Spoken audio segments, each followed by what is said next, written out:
Hey everybody, welcome to the Road to Nowhere. We are following up the insanity of last week with a regular scheduled episode. We'll see how this shit goes. Some of you may have noticed that we reached the subscriber goal to get the new emote, and you guys see the Genevieve emote out there in the chat. Subscriber Released. Hey, Dustin, you can't have the volume on, man. I don't have the volume on. Who has the volume on? I'm all trying to find chat because I want to see my Genevieve. Yep, there's a Genevieve emote out there She's in the so chat. Cute. Thank you guys, that's so great. She's adorable. It's Thinking Gen. Oh my what is Michael up to yes. this time? That is awesome. So yeah, Y'all are great. we just have the Sparks and Archie, and now we have the Gen emote. In 15 subs, we'll be releasing the next emote. Everybody has just noticed the Michael background for Steven.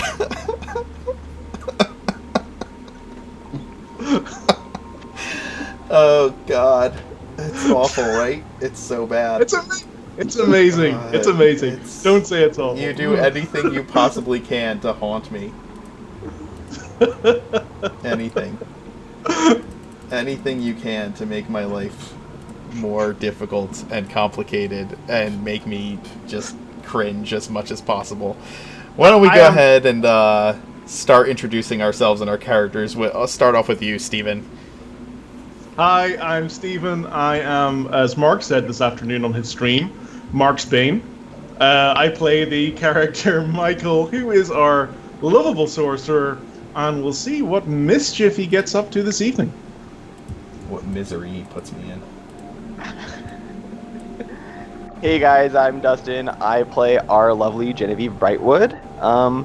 I apologize for missing last week. It was a big session. Let's see how things go this week. Hello, I'm Brad. I play Kalith the Barbarian, who is fresh off a possession where he just rage pounded a companion into the grave. Oof. Yep. Too soon, Brad. Too That soon. is accurate. That is accurate. Oh God. After that, Grayson, it's your turn. I'm Grayson. I play the new Marcus Sentinel human fighter, Corin, that we will meet soon. I'm gonna leave it at that for now. Sorry. And I'm Justin, still somehow playing Felix. I don't know how he's still alive. He shouldn't be. If that introduction wasn't Felix in a nutshell, I don't know what is. Alright, and I am the Mark Knight. I am your dungeon master this evening and most evenings. When we last left our heroes, they had they had a pretty terrible ordeal. Felix made it out alive by the skin of his teeth, and man, it has been a bumpy ride. So we're gonna find out what has been happening with them after the near TPK twice, and the events in the sewers, Felix's escape, and after meeting up with the members of the Tuesday group, we'll see what progress has been made. But right now, we're going to go back a step. I'm going to fix Dustin's camera for real quick. Yeah, sorry, I was trying to get that background. No, it's not your fault. I didn't set the aspect ratio before we started, and so it adjusted itself, and now it will not do that anymore. So there. It looks like Jen's hiding Dustin under her skirt, basically. Oh God. I did add the image myself, Mark, if that is... Yeah, that's how you do issue. it. That's how you do Okay. it. Okay. I'm trying to change our D&D Beyond overlay because apparently I still have last night's crew up there, and this game is far, far too serious and drama-filled for it to be anything like Ark whatsoever, to have their characters still on screen. This is the opposite of that campaign. So give me a moment to do that. I hope everybody is ready for a good time. I'm looking forward to this session.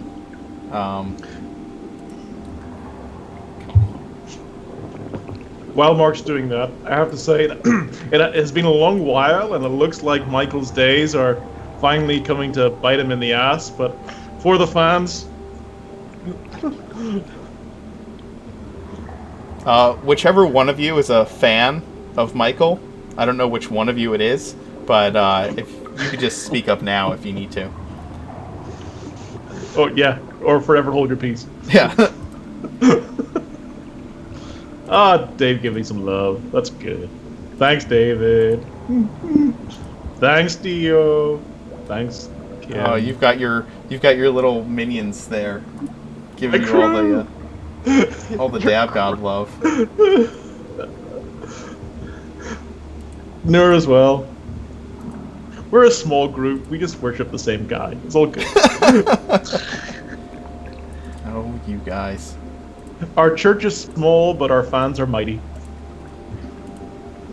All right, There's I an might be able idea to for change a this. one-shot. Just Steven and the followers of the Dab God. Oh, it has to be. Yeah. I would just have Steven run that one shot, and then have the other players be the followers of the dab god. I Guys. hope Michael dies in a fire. Thanks, David. Thanks, man. Mark, for Yeah. my Roll20 character icon, could you put the picture I sent you? I can't at the or for the Roll20 character icon. Roll20 one, yeah, it won't let me. Yeah. I'll do what I can. Awesome. Well, you don't need to worry about that because I don't have the character images up on Roll20. You'll just need it for if you need your token out there, and I have a token for you. I'll put that in. Alright, okay, great. finally, I can change your overlay. Sorry about that, guys. We got that. We got that. We got that. We're gonna save it, and there we go. Overlay should switch. It's 10% curiosity about what your new character would be, and 90% seething hatred of Michael.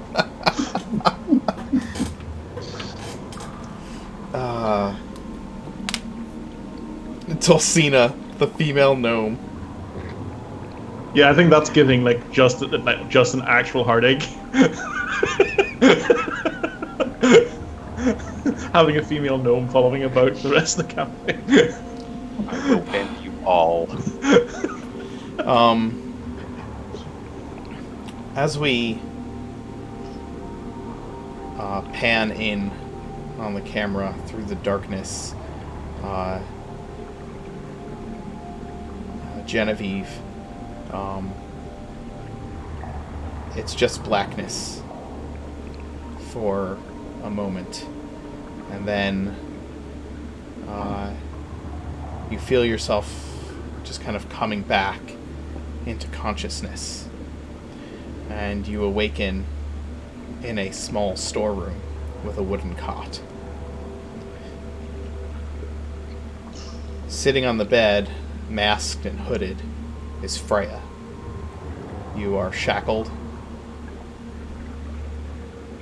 on your back, and you see that on a nearby shelf is the bag of holding, your armor and weapons, basically everyone's things. She's staring at you. There's an empty potion bottle in her hand.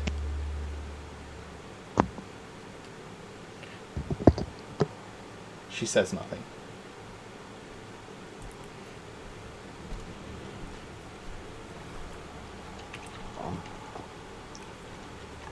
After a few moments, I guess I would speak up and...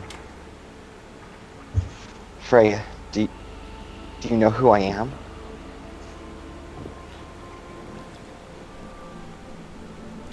She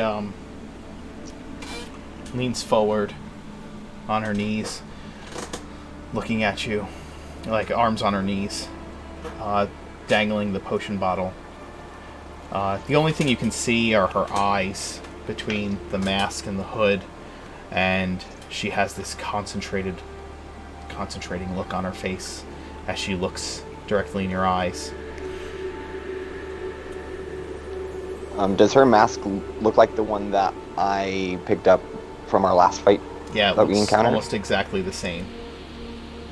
Okay. She pulls the mask down. Why do I know you? And why do you call me Freya?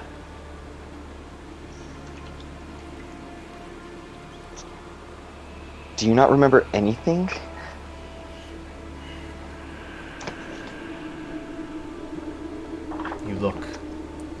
You look familiar, but I don't know why.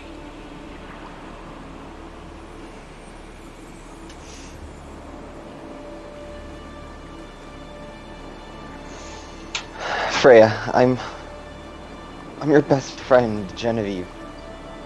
You have to be in there somewhere. Help release me. Help me, and I can help you. Help you remember.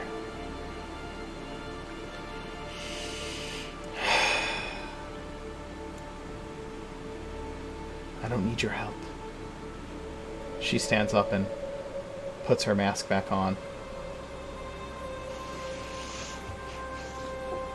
I just want to know how I know you.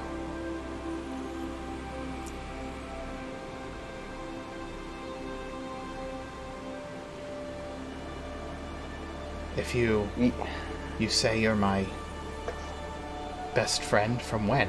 Where? I don't have friends. Freya, you have a loving family that still misses you.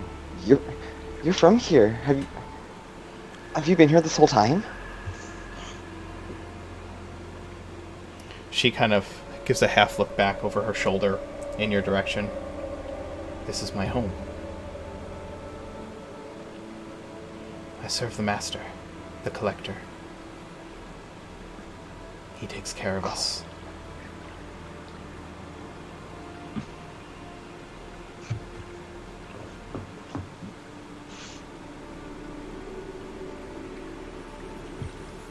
I don't know what to say.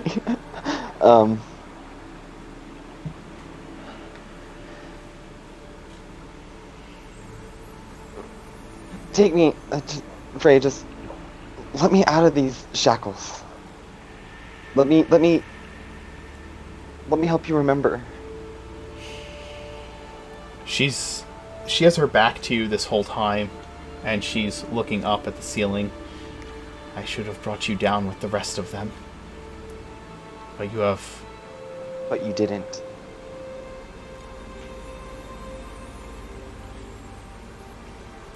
I need answers.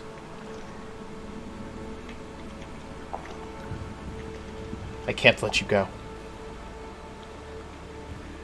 She turns around.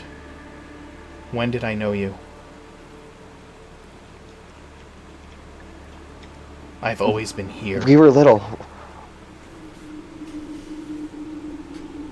Not always. You and I used to be best friends.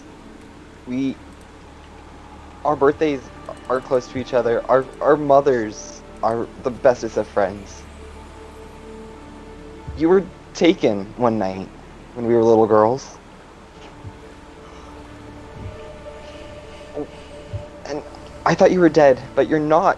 You're here. You've been here this whole time. What happened? Do you remember anything? You were little? Little girls? Yes. Children?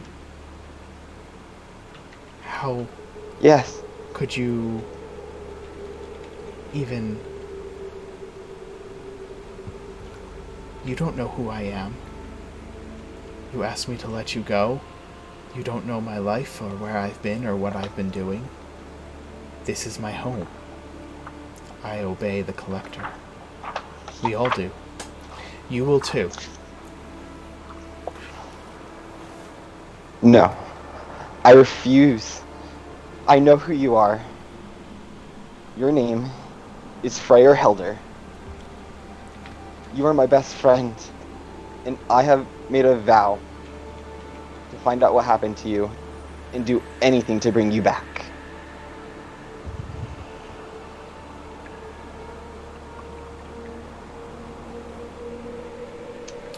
The girl you knew died a long time ago.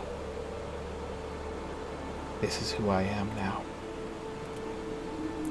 Soon you won't remember any of this anyway.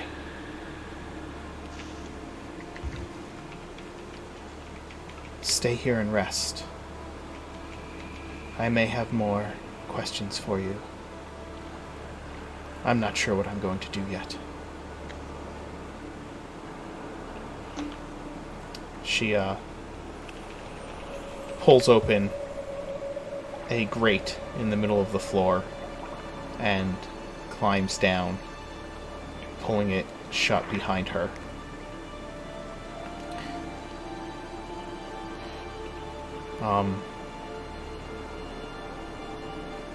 Your memory of everything leading up to Felix coming back up through that grate and getting you out of there earlier this morning is broken as you hear the voice of your father, who has been standing next to you this whole time in the at the city gates outside of the ruins of the well.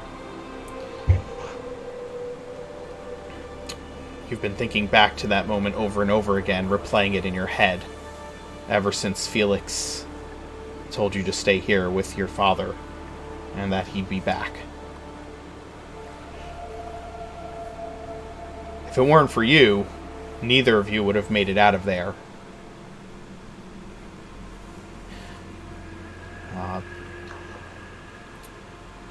And now you've just been waiting here watching the ruins along with the rest of the team from the City Watch and your father.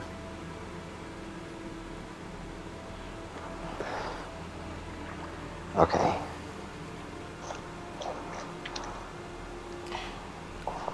Genevieve? Jen. Are you alright?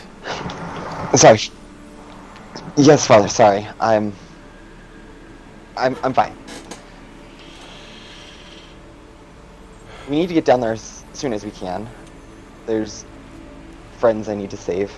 We have been assessing the situation. I have men who have gone up on the wall and done what they can to look in, and we have a spellcaster who is trying to scry and see what they have going on in there, but there's more of them than the City Watch can handle right now, guarding the ruins. As Genevieve hears that there's a wizard using a scrying spell, she will pull out Freya's old mask. Father, this... You're gonna have to believe me. Freya's alive. That little girl from your youth, the one that went missing, your friend. Yeah. Yep. Something's happened. She doesn't remember anything. But this belonged to her. Will this help with anything?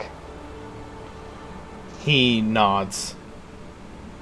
From what I've been told, if we have something that belonged to the person we're trying to scry upon, they have an easier time locating them. Is she down there?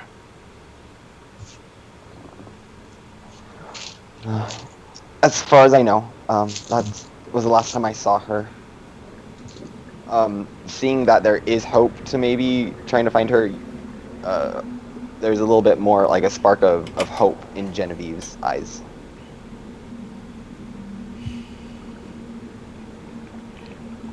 I'll take it. He places his hand on your shoulder as he takes it, and then pulls you in for a hug for like the third time since you've come out of the well. Your father has never been so affectionate, especially not in front of his men. But right now, he seems to be trying to hold it together. As he pulls you back to arm's length, he says, I'm sending someone with you for the rest of the day. You're in rough shape, and it'd be better if you and your friend, the gnome, were not alone. Corin! Yes, sir. You'll accompany my daughter to wherever she goes today. Stay by her side, especially when she meets up with her friend. Keep them both safe. They're going to need plenty of rest. You ought to make sure no one disturbs them. Do you understand? Yes, sir. Very well. Genevieve, Corin. He's one of my veteran watch members. I believe I've heard you speak of his name before. Hello. Pleasure to meet you. And I'll stick out my hand for a handshake. She will grasp it and give a handshake. I have worked with your father many years. He is a good man, and I shall take good care of you. He's a great man, and she'll flash a little smile at her father. He just kind of like, yes. Well, are you leaving now, or is Felix coming back? What if Felix told me how long he was gonna be gone? No, he has not. No. We'll wait. He's bound to come back. This is an urgent matter. It's something we need to get taken care of as soon as we can. I'm sure he ran off to find help.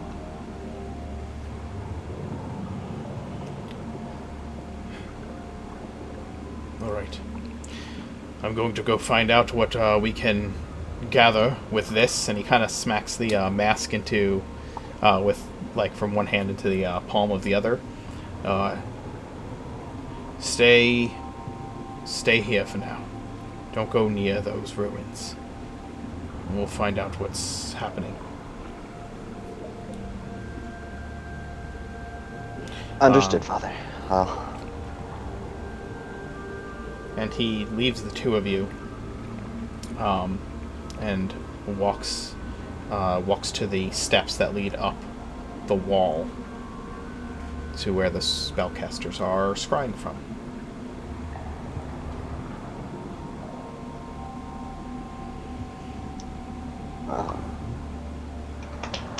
Trying to think of what Genevieve would do. She gave word to her father to listen, but technically she's not part of the city guard anymore, so she's like an independent contractor. Yes. So a few moments of thinking. She turns to the man. Corin is your name, right? Yes. What can I do? Come with me. Let's do a perimeter check to make sure that everything's surveyed properly. So she's going to walk He'll off. nod and follow you. Kind of look around a little bit as if to make sure this is okay, and then follow you.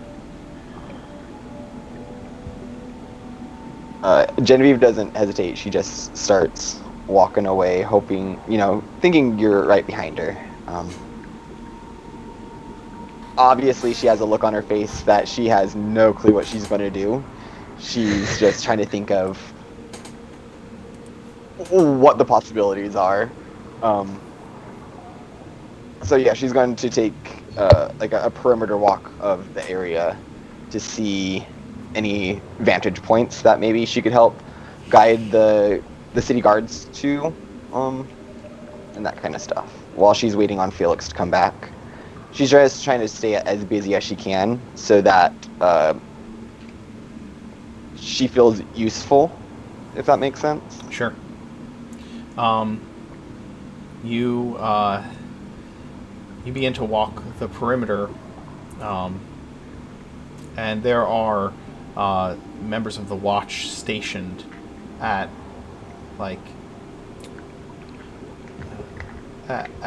at intervals around the well. You can hear movements inside the buildings, and you know that they were flooded with thugs, clerics, dark clerics, and spellcasters, thieves and rogues of every kind, when you and your companions had gone in there. Not exactly something you're eager to relive. As you're walking the perimeter, you see the spot where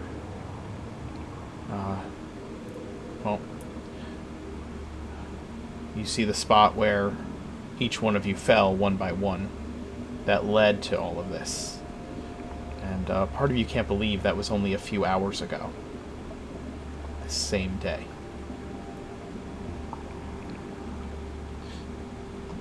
Corin, Genevieve moves with purpose, trying to keep busy, but as you pass by the main thoroughfare of these old ruined buildings, you see that her step slows a second. She notices some bloodstains on the ground and a small crater that is indicative of a shatter spell having gone off. Okay. I'm not going to say anything, but I will take a mental note.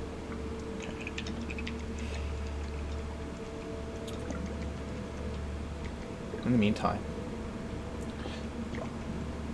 Michael, Kalith, you are still deep below in the lair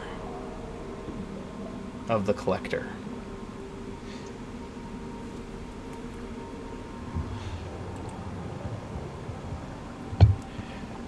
Cicero turns to the both of you and looks down at Garen's body. You two are ruthless in your work. You'll be useful. Glad to have you as part of the crew. Dispose of the body, and then the two of you should get some rest. There's busy work to be done tonight. You're going to pay a visit. I believe that... He looks out over the lake. Yes. He looks back at you. There's a certain halfling named Gerd that you are associated with. We would like you to ask him to join us. And if he is not compliant, convince him. If he cannot be convinced, well, he looks down at Garen's body. I'm sure you understand what you're to do. And he walks towards the grate that leads out of this area below. As the two of you are standing there still, Garen's body, just this mass of broken and twisted metal and wood. You feel something in your minds. Yes.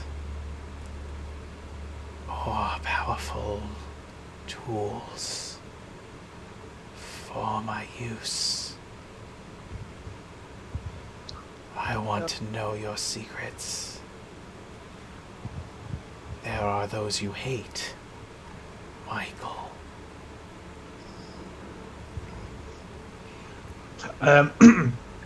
So I hear this in my mind, and even though I can't see the voice, as it were, the first thing I do is I give a very floral dab bow, and kind of so bowing and dabbing at the same time as an honorific to this, my new master. And I say, Master, I would do anything for you. Your enemies are my enemies. But likewise, my enemies are yours. I would have my revenge upon them, if that is your will.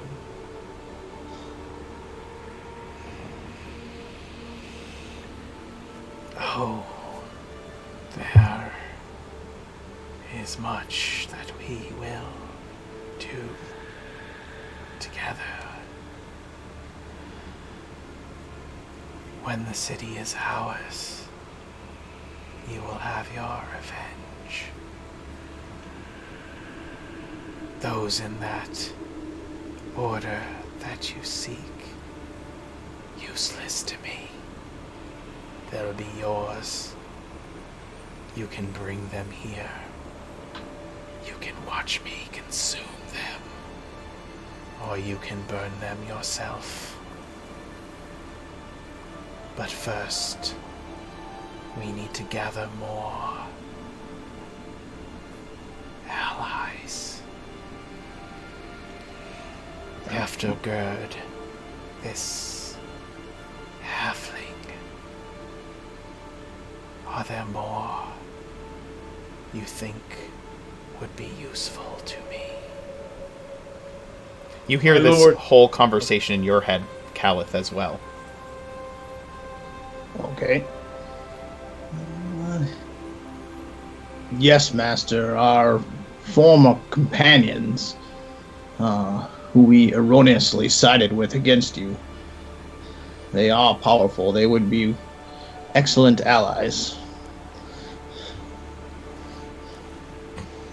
I am also familiar with several people from the pit and the adamantium horn who would make excellent additions to our ranks as well.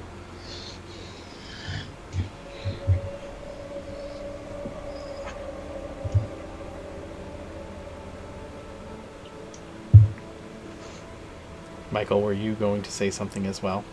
Yeah. By the way, can I hear Kalith's voice as well, or is it just the Aboleth's voice? Are we in like a joint mind meld kind of thing? You only hear the Aboleth's voice, but if you're speaking out loud, obviously, you can hear the responses. Okay. I will say... I was assuming I was speaking out loud. Okay. I will say, he is right, my lord. Our previous partners would be most welcome allies, as they are strong and powerful. I would be happy to lure them here so you could seduce them in your most powerful ways.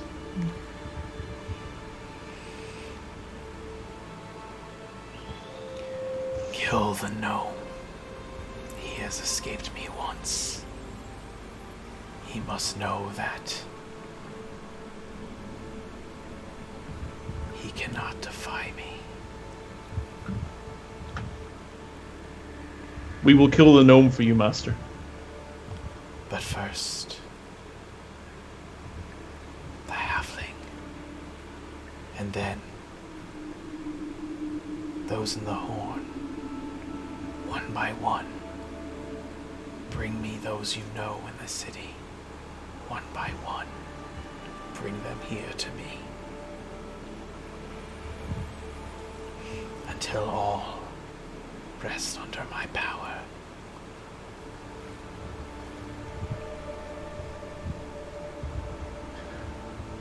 I will do another dab bow. As your will commands it, my lord. Kalith will also give a little bow, and then just did we just get a feeling that Cicero is the leader, or we just kind of know that? Cicero is the leader. Okay. Cicero is the leader. Absolutely. But this voice, this is the master. The master. Got it. Cicero told you to dispose of Garen's body and then get some rest. Okay. So you will have an 8-hour rest after that. Counterspell, thank you for the cheer. Awesome. Yeah, Kalith will grab the. Is there still some guards left in the room? No, they left with Cicero. It's just you two and Garen's body. Okay. Is there anything on Garen's body that we could find useful? Grayson? Ooh, my dagger. My dagger's a vicious dagger, but that's about it. Is that the one that's built into your body? I was wielding it at the point. It was in my hand for dual wielding. So it was not in my body at that point. Okay. So yes, his vicious dagger is like connected to is in his hand, but it's connected to like a spring loader that is built onto the handle of the dagger that can be loaded inside of his wrist, essentially. You'd have to break it off, but you can have a vicious dagger. I have no need of it, Kalith. I think I'd take it. And is there any... Well, I was just going to say, and then dispose of the body. I assume that means throw it in the lake? Get rid of it. You weren't given further instructions beyond that. Okay, well, Kalith will take the dagger and throw the body in the lake, and then go look for a spot to rest. All right. Likewise, Michael would do the same. Okay. So, Kalith, you reach down, you put your foot on Garen's forearm, and you snap the dagger off of his body, breaking the connections that allowed it to spring load in and out of his forearm. And then you lift the body up onto your shoulder and toss it into the lake before heading out of the dark, dank room.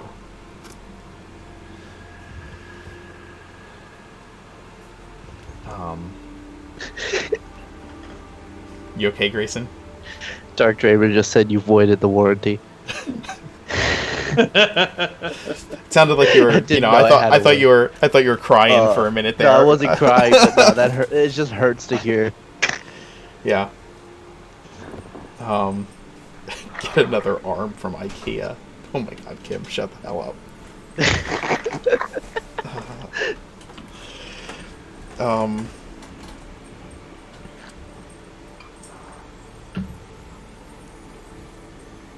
Genevieve, it's been Felix, after your meeting at the Azure Wand, did you immediately just go and take a long rest? Or did you take a short rest first? I think it would have been, I hate to say it, but it would have been a short rest, and that was just me sitting at the table staring at my ale. And eventually I just push it away untouched and get up and go see if I can find Genevieve. Okay. Genevieve, you've been walking the perimeter with Corin following a few steps behind, probably for a couple of hours. When you see Felix walking up to the city gate.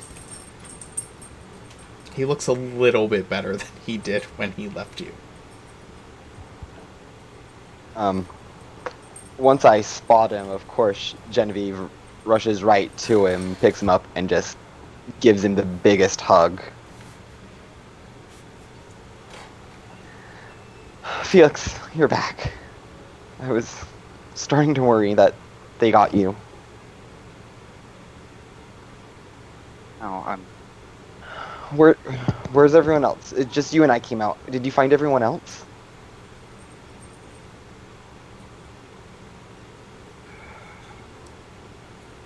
in a way. I've managed to get us some help. I ran into Luna and they want to talk to us, so you're going to have to come with me. Okay. Uh, am I going to find out what happened to the others? I don't know what happened down there. I was in a room, shackled. Freya said something about how she should have brought me down with the rest. I don't know what's going on, Felix. She didn't bring you down? Insight check. Her memory.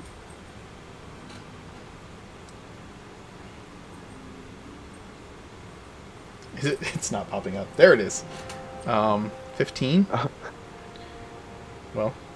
Yeah, no, she's not lying. She's recollecting as much as she can with what happened between her and Freya in that room.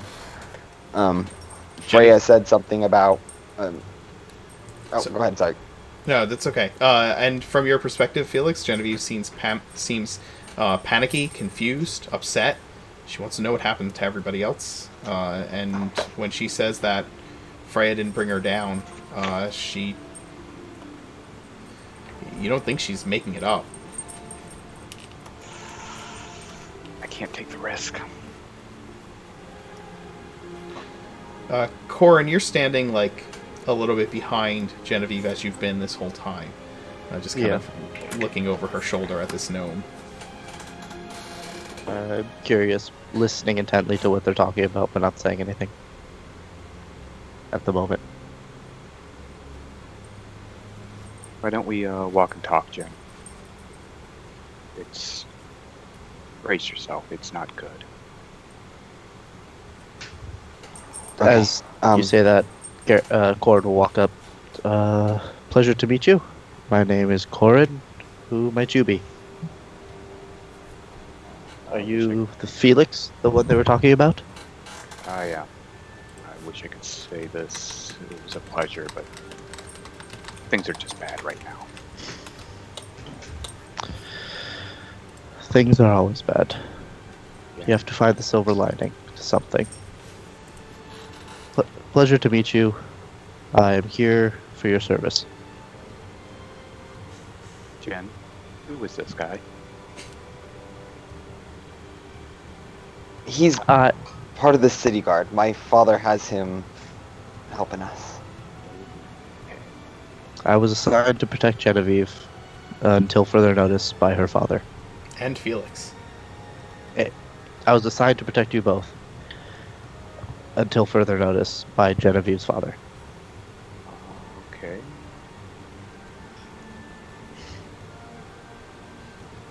We've got a quick errand to do.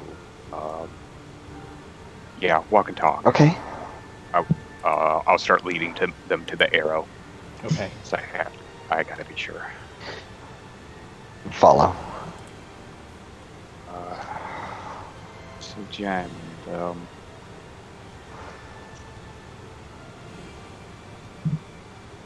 things went really south. Remy's dead.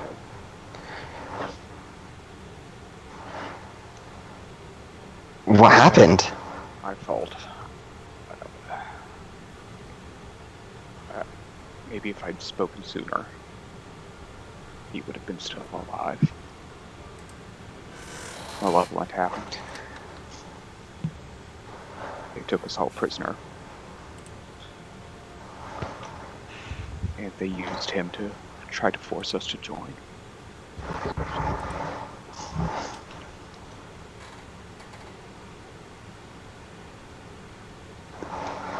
Aaron's dead too.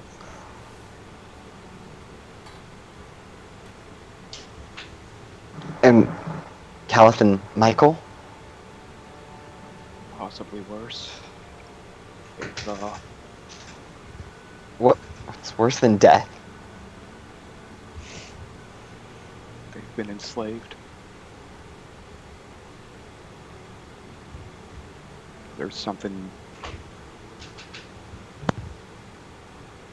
The Malevolent had something down there that's old and truly evil.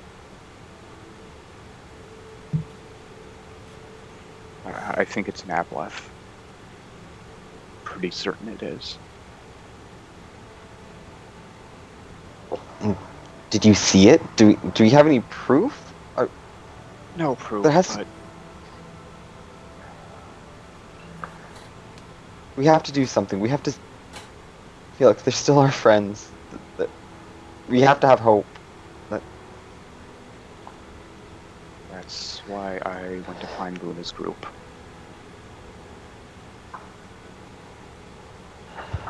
And did they say anything? What? And we're gonna meet them at the Arrow. Well, no time to delay. Let's hurry. Freya was down there. There's no time to waste.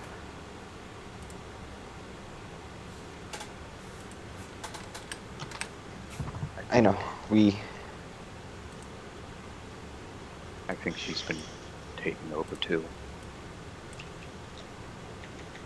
I think so too. She said things like she has no memories of any life before this. Like I said, she said that she should have taken me down with the others, but something kept her from doing it. Felix, I think there's a way to get him back. I just don't know how. Maybe Luna and the others have answers. My father's searching for them now. Freya, that is. I'm not really sure how to get them back myself.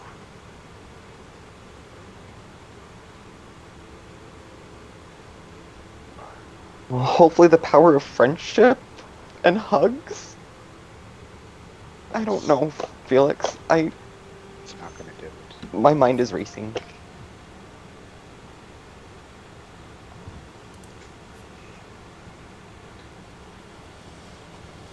Before anything, we need to get you to the Arrow.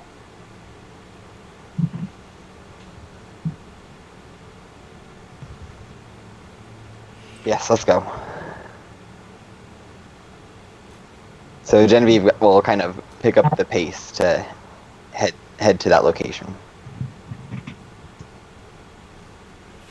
Okay. At some point during the walk, I want to drop behind her a little bit, look up at Corin, just be like, point at Jen.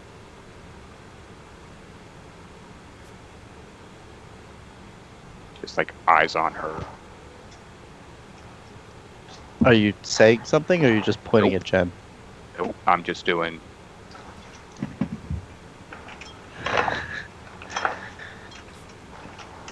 Okay. You're... Alright. Corin's gonna look back at you and kind of dismiss it. But keep walking.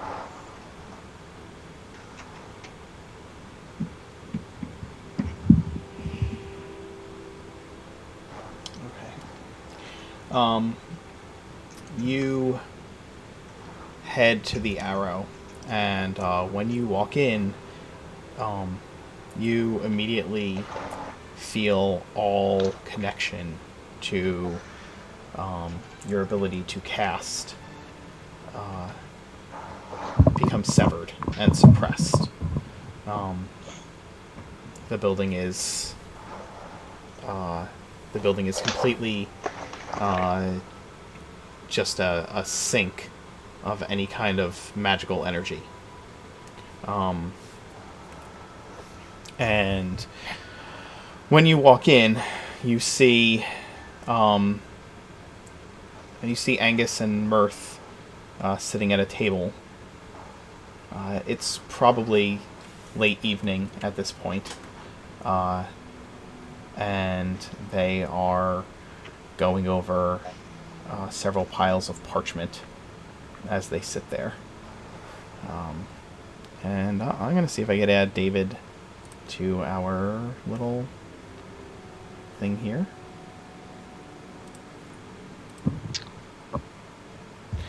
David, why don't you and Why don't Angus and Mirth describe kind of what you're doing when they walk in?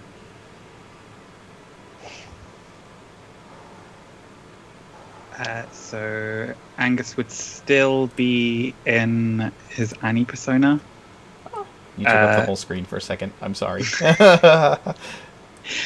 Pretty substantial beard growing in underneath the makeup because he hasn't had a chance to shave yet. Is clearly pulling a bit of an all-nighter. Working with Mirth, is scribbling away on a sheet of parchment. Just sort of sitting quite close to Mirth and clearly conspiring about something.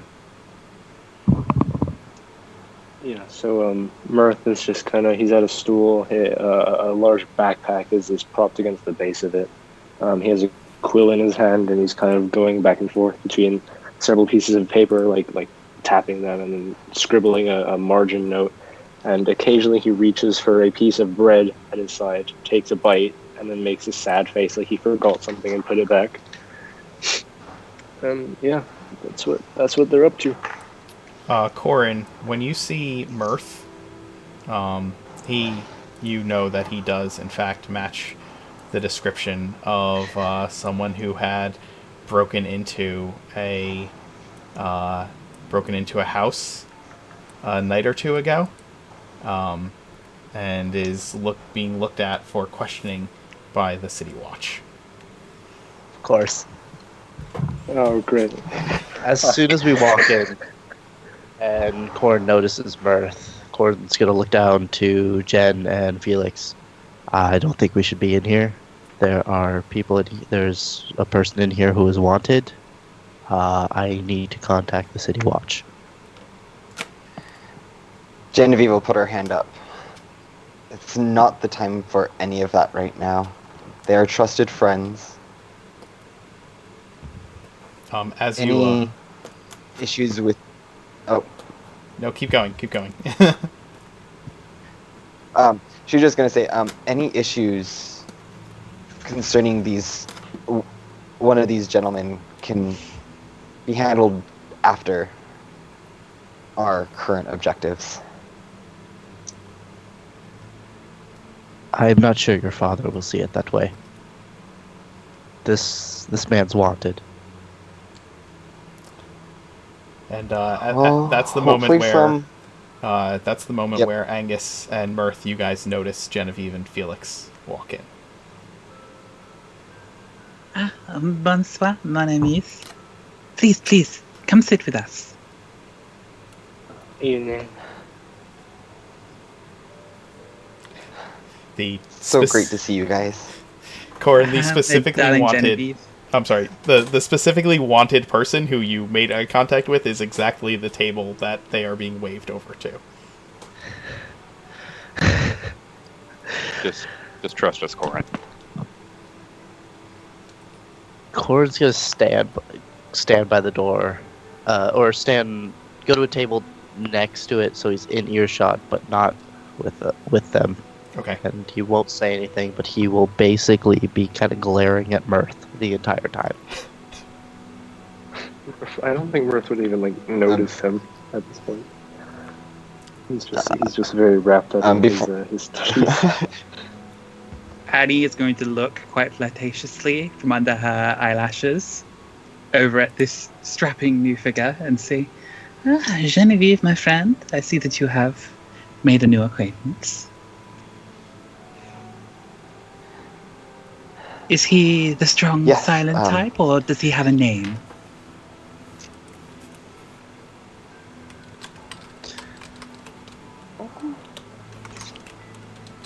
He's part of the City Watch, works for my father. His name's Corin. Don't worry, he won't be a bother. I hope not. We were hoping to be of aid to you. Felix has told us some of what has occurred, and I must say, it sounds terribly frightful, and I can only hope that we can resolve the situation as soon as possible. Yes, with less deaths on our hands than the outcome. Our main goal is to save our friends. How are you Glad to see feeling? you two have recovered somewhat. You look better. We do have potentially quite a exhausting day ahead of us. So it's probably best that we all get a good night's sleep and maybe something to eat. I'm not sure if the food here will be up to your standards. I'm given to understand you are still interested in starting a restaurant, but having some food in your stomach can surely only be for the best. Please, let us buy you something.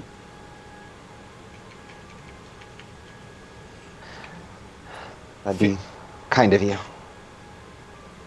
Felix, I'm assuming you're sitting there, like, observing Genevieve. Oh, I'm eyeing Jen hard. Okay. You've seen no obvious changes in her behavior. No sudden... there was no sudden, like, lightning strike moment as she went through the door. And the lack of a connection to arcane forces is a bit unnerving sitting here. You have no access to your spellcasting. Question mark. Mark. Did I lose my divine senses when we crossed a threshold? You did. The entire foundation of this building has been enchanted with an anti-magic field. So nothing inside of it that would be magical in any way. Any form of spellcasting, even your magic items, they become inert as long as they're in the field. Once they leave the magic field, or their effects become suppressed while you're in the building. As soon as you leave the building. Okay, I was just about to ask, would my backpack just spew up everything, or would it hold the stuff it has inside, but it wouldn't like accept anything else? Yeah, I think the latter, right? Okay. Yeah. Yeah, that's fine. That's better. Yeah, presumably it would just be the sort of dimension to the pocket plane where everything exists would not be accessible while you were inside. So if you opened it, it would just look like a normal bag. Yes. So you can't reach in and grab anything out, but you also can't put anything in it. All right. Felix, I should warn you, the bread in here isn't very good on its own. That's okay. I'm not really all that hungry. Okay. I think Angus, she's clear, do you wanna go- guys. Oh, perfect. I was worried I'd have to whip out my boxing skills on her in this bar. No, if she was Angus, taken if you'd like to go get the food, I can sort up this and finish it up, and we can return to it tomorrow, perhaps. Okay, but just so that you are aware, my friend, I do not believe that any of my past lives were a waitress. So I object to being treated like one. All you have to do is order. I wish you luck. And Annie will sort of smooth down her skirts, get up and head over to the bar to order food for everyone. Just get a nice sharing platter. Yeah. That's a little just. Genevieve, Angus is in disguise as his persona of Annie. He is a lovely young woman with a growing 5 o'clock shadow. Genevieve has seen some strange things, so like this isn't no occurrence. She's just gonna roll with whatever is going on.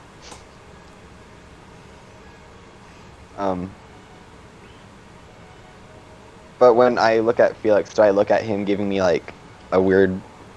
Oh yeah, he's been look? like staring at you the whole time that you like since you walked into this building. In his like study with his like I'm researching something look on his face. Felix, are you okay? I think I am now. Sorry, I thought you might have been taken over by that thing, so I had to think of a way to get you here, just to make sure. The good news is that they actually have agreed to help us. It's a bit pricey, but it'll be worth it. Okay. So Genevieve will put a hand on, like, she'll cup his, like, side face, like, Felix, you shouldn't have to do anything like this. We're best friends. And plus, I think if I was taken over, you'd be dead by now. Maybe. Maybe As not. she like flashes a smile. Depends on But what thank your you. rules would have been.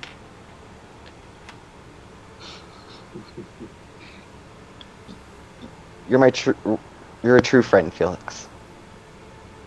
I don't ever want to lose you.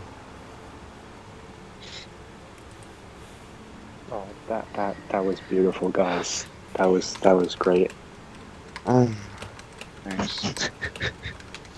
Thanks, Jen. Good to see you, Mirth. You too. I'll shoot her the finger guns that we exchanged so long ago at the tavern. So if we're here for business, let's do business. Your little friends over there have already sorted out most of the things. I have some stuff that may be able to assist us. You said you had a friend who was lost in the encounter.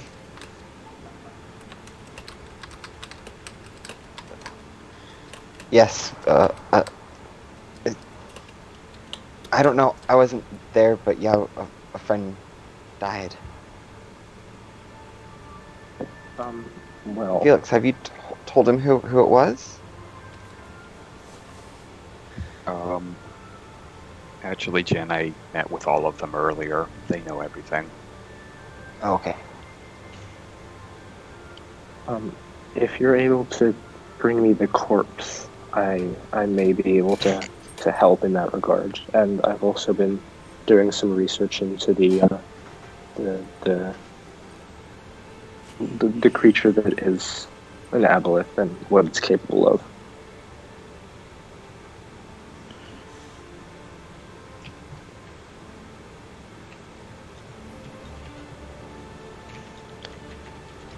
Well, just tell us what we need to do.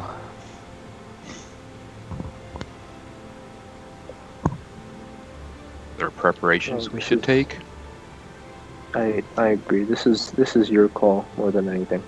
Felix provided the funds. If you want him back, I may be able to locate the corpse and attempt assistance. I can give no guarantee, but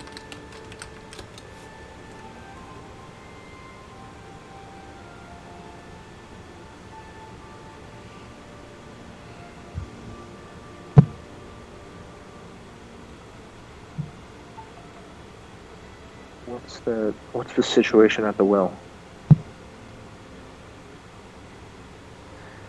City Guard has taken perimeter. Obviously waiting for any attack. City Guard, yeah. Lovely. Love those guys. Great men and women. Yes, they are. I will look back. I will keep looking at Mirth. My father is the one in charge. Oh, shit. Oh, I mean, that's wonderful. Great. Congratulations to him. I'm sure he deserves it very much. Mirth, I will help clear your name. I'll do anything to help you if you help us.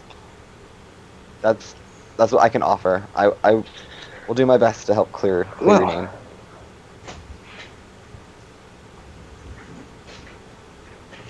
And Annie will sort of walk back like over to the table deal to me. And just sort of lean down and whisper to Jen. He is not so much for the clearing of names. When he has accrued enough criminal reputation, he abandons the name and acquires a new one. Don't tell them. Tricks of the trade. Come on. That is Well, not so much a trick. That is.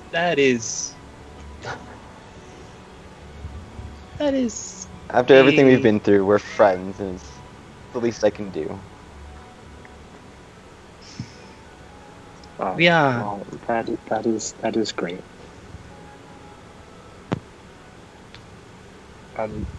Is this I'm to be? with Felix. What preparations do we need?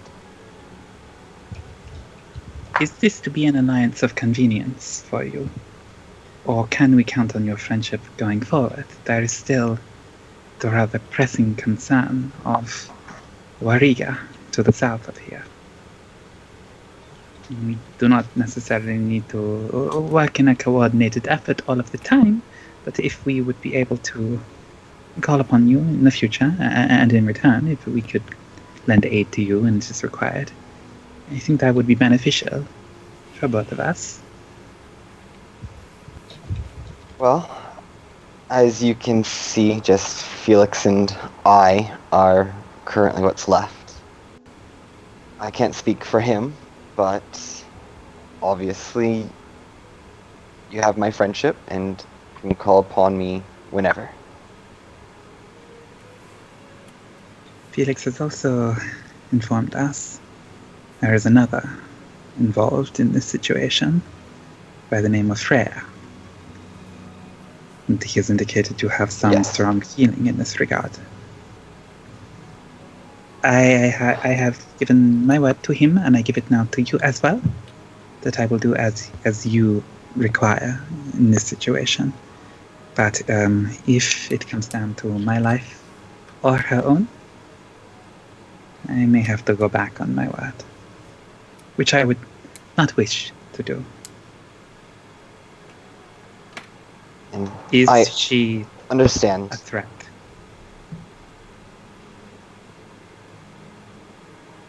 As of right now, she's one of the most powerful foe we've faced. I will give you my word to help protect you, even if that means having to put her down myself. I know that you would not wish it, but if one of us must, I can only hope that it will be you, so that you might sleep a little easier. Yes. And under the goddess of battle, I mean, it's inevitable, isn't it? Nothing is inevitable. Except taxes, I guess. Those aren't that inevitable. You can kind of just walk away really quickly.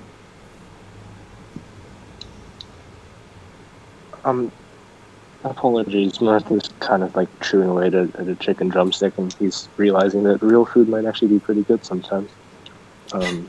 He's just gonna pipe up with, excuse me, this is all well and good, but if I'm to help your current dilemma, these magics tend to be more effective when used quickly rather than later.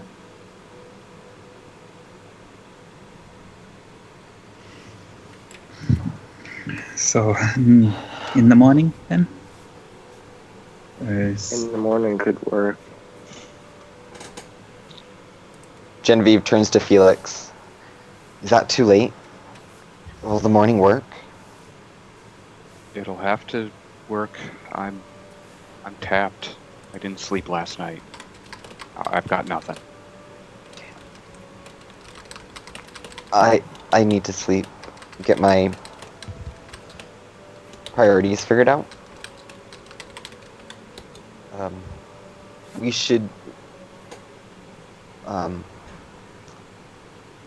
meet back here. If you want, you can take our room upstairs. Me and Angus can convene in the garden.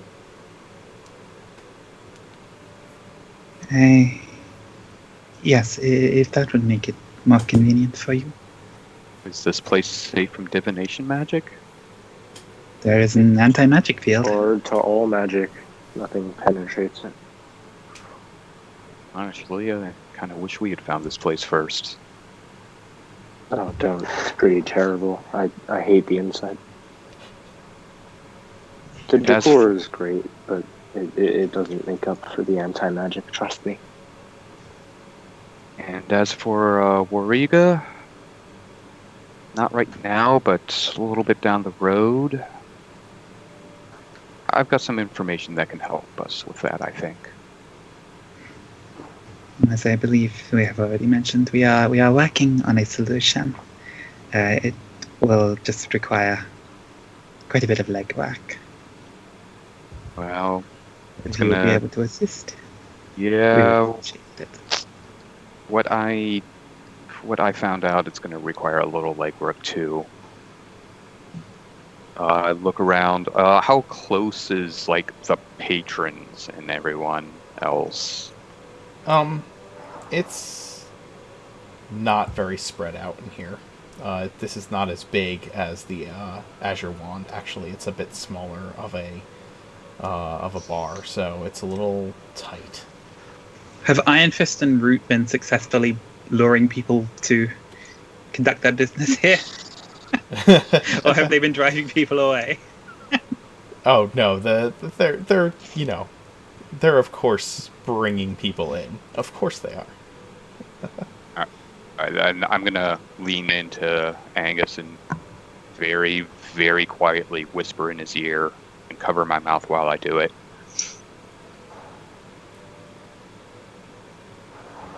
I know where one of Merwin's sanctuaries is hidden. The Merwin himself. I believe there's some information there that we could all use. I believe that Luna would wish to know this. I am an actress. I am something of a sailor. I do not know much about magic, but Luna, I think she would very much like to know. Well, maybe when all of this business is done then. Yes, focus on what is in front of us. First and foremost, you have friends who are in trouble. We can deal with the bigger picture later. And Angus is going to quite pointedly slide a plate of garlic bread over towards Genevieve. And just be sort of looking across at Mirth of like, Oh, it works on vampires, right? So maybe... He'll nod enthusiastically and give him a thumbs up, and then just look expectantly at Genevieve. Genevieve, she takes at least 2-3 slices. If she eats it and doesn't react, Mirth is just gonna like frown for a second and narrow his eyes, and then tap a little bit of sea salt onto it, and then motion for her to eat another bite. they're like staring at you intently, watching you eat this garlic bread. Why is everyone giving me weird looks? Perhaps it only works with seafood. Genevieve, my dear, not everybody is giving you weird looks. A different Corin here has not turned his eyes away from Matt since he came into the room. A lady like myself might take offense. Am I not dashing enough for you, darling? How should I say this? You're not my type? And obviously people are worried. Felix is giving me a weird look. You're making me eat garlic bread. My father has this man following me. I promise I'm okay. It's a hard time. It's okay. I And understand. after that, she just starts eating the bread. Just like kind of aggressively. Annie, Genevieve is clearly in a bad way right now. I'm just going to refill her That was goblet the with straw wine. that broke the back. It looks like you need this. That could be dangerous. Oh, thank you. So, Go ahead. back to the seriousness. Are we all set for the morning?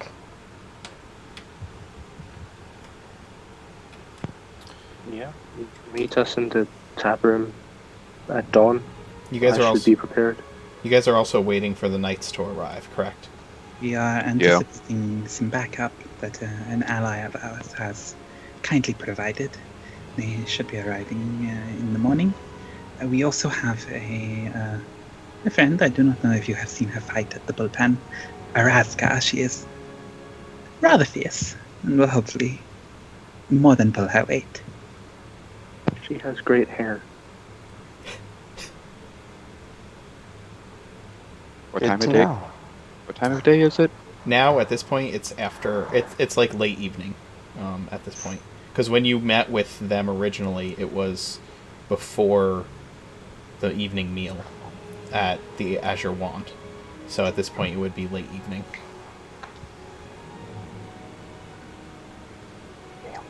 Okay. It'll have to wait. Okay. You guys hold your conversation and kind of work out some small details until the morning. You guys continue to watch Genevieve eat her garlic bread rather aggressively, and Jen and Felix, do you take them up on their offer to use Angus's room for the night inside the anti-magic field? Yes. Okay. Yeah. Then the two of you, exhausted from a day of trials and tribulation, head off for your first long rest in what feels like forever. And Mirth and Angus make their way to the garden. Corin, do you station yourself outside of the room that they... I was just about to say, yeah, I will. Okay. And we will, if you don't mind, take a quick break. I need to get some water. And we'll be back in a little bit. Whoop whoop! Yeah.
we're back. Let's get Mirth off the screen here. There we go. Before we continue, let's do some quick announcements. As you guys saw, we reached enough subs to get the Gen emote out there. Got that all settled, and she is loved by many. The old thinking emote. Oh, Nat Awesome, thank you for the host. You guys are the best. And we have a new goal out there. 15 more subs and we will get a new emote up. We have a couple in the works, so we'll be able to get that together. Let's see. I officially pulled names out of our followers hat to find out who are going to get the dice that we were giving away for this month from our sponsor Farboco. As soon as they contact me back and I don't have to pull another name because I know where to send the dice, I'll announce the winners. So yeah, they have been contacted, and we'll be giving away another couple of sets hopefully this month. I'll let you know. We have we're supposed to have our charity stream on August 15th. It's tentative right now. Some things may have to change and shift around. We will let you know for sure. But we will get you that information as soon as we can. Unfortunately, I've had some schedule shifts myself that may make it so that we have to move that around. And let's see. Tonight, we're playing this. Tomorrow night, check out the Loophole Kings channel. We're going to be playing D&D there. It is the prehistoric campaign, essentially, that takes place 2,000 to 3,000 years in the past. David, who plays Angus, is one of the players I get to play as a character. So if you want to see some neat stuff and see me make a fool of myself as a wizard that has no sense of self-preservation, come check it out. A bunch of our other players are there in the chat hanging out. We would love to see you come out and check that out on the Loophole Kings channel. Also, right now we're being hosted by Nat Awesome. They're one of the streams that we love to support, so show them some love, head over there, give them some follows as well. And Grayson, who plays Corin, he has been starting up his own stream recently, and we would love to get him some followers and some views as well, so please go support SharkRaider23 over on his channel on Twitch. Do you want to say anything about what you're doing over there? I will be posting, at the moment, a mishmash of stuff, whether that be scuba diving, building, some video games, D&D world building, as well as D&D games every Sunday. Cool. So head over there for random stuff. I will also take suggestions. He's getting his stream started, so head over there and show him some love, please.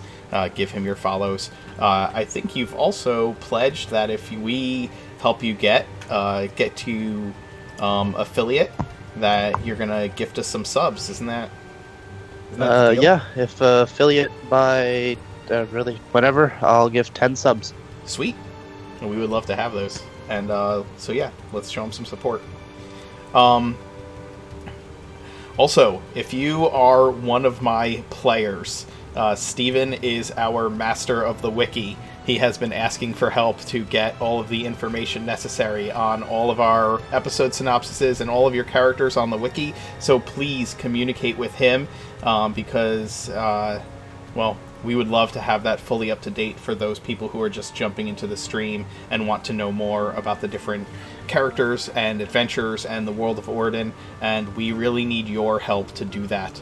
It is not at all a one-man job, but he's heading it up.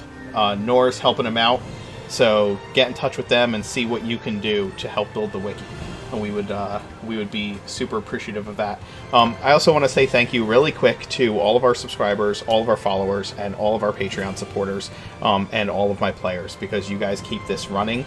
You make it possible for us to do this. You have made it possible so that we could upgrade our upgrade our internet connectivity and get the new overlays and get the new cameras, or at least camera views that we have instead of using the Roll20 interface to do that. And we're looking at making more upgrades to the stream in the future. It's thanks to you guys that we're able to get the new emotes. We have some new shirts that we're going to be putting out in our store, and some new designs for like some posters with maps. Those are going to be going out to our Patreon supporters first. But if you want to see stuff like that continue to happen, it's because of your support, and we really are thankful and grateful for all of you. Michael and Kalith, you arrive after getting a good solid rest, preparing yourselves for the following day. You have been outfitted with quarters in the lower levels of the sewer, and you've noticed that people have been kind of streaming down from the old well. They come down invisible, and then they start moving into the sewers, and people have been moving boxes and equipment through the sewers as you were getting ready for your morning to head to Gerd's warehouse. There's a lot of activity down below here in Cicero's lair.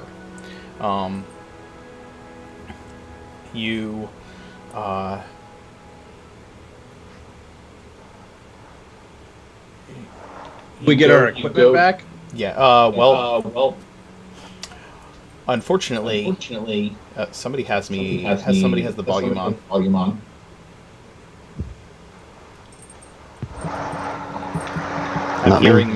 I was hearing myself talk. Okay, it's gone now.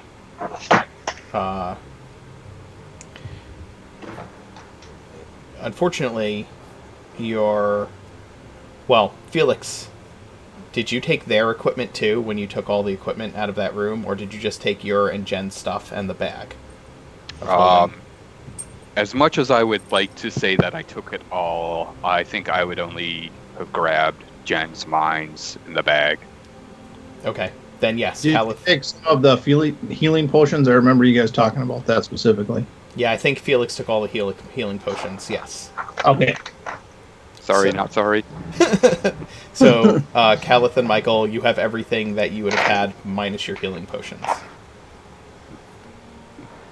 Okay. So you mentioned, Mark, that like getting into the caves, people like turn invisible and they were shifting down. Is it possible for somebody to grant us invisibility to go back up? Yes. Yes, they can. Okay. Then I would look to Kalith and I'd say, shall we take a little trip to the warehouse then? That sounds like an excellent idea. Okay, let's go. All right. There's a mage standing by, and they cast invisibility upon you. They're standing there at the ladder and ask you, "We're only bringing people in this way. Where are you headed?" We're heading to... Yeah, the master gave us orders to return with someone from the surface. Then you go about his business.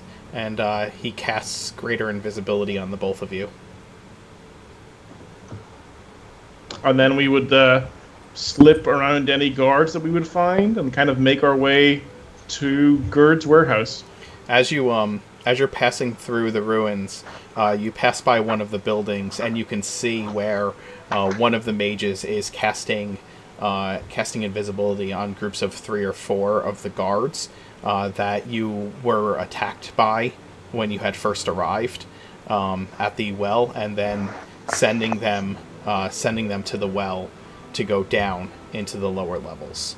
They're kind of like, they're clearly like emptying out the old well ruins. As you look around, you can see that there is a perimeter of city watch that have been watching this whole area.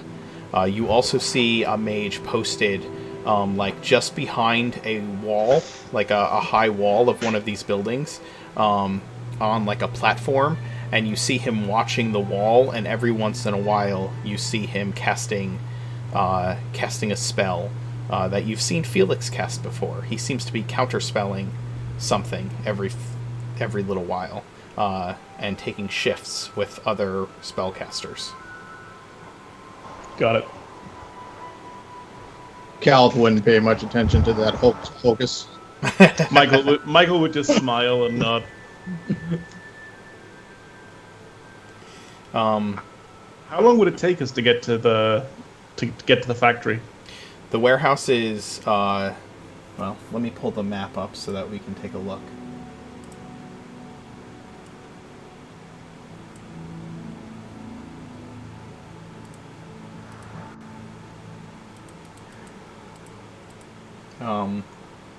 So you're a little ways across town here. You guys are here, yeah. Right? And his warehouse is down in Shadeside. So sure. It could take about it might take about an hour to cross town. Okay. Yeah. So, like we've said, this island is about the size of Manhattan, right? So it's pretty big. I think we would just go and make ourselves inconspicuous, as it were, not trying to run or do anything, but try to blend in with the crowds. Sure. You move through town, and by the time you get to the warehouse, the spell has worn off. Sure. I believe greater invisibility, I think, only lasts an hour. A minute. Yeah, I think it's a minute actually. Oh, is it? Okay. Yeah. Before we actually arrive at the warehouse, so let's say we're a couple of 100 feet before we get to the warehouse. Sure. Are there any kind of kids or guys in the street that are just looking about? Because I know it's like a shady part of town. Are there any kind of beggars or kind of young people looking for money, that kind of thing? Sure, absolutely, there are beggars. Okay. Is there is there one nearby that is asking for money? Absolutely, yeah. You see a couple of kids begging. Yeah. Okay. I'll pull how many are there? 2, 3? Yeah, let's say 3. Okay.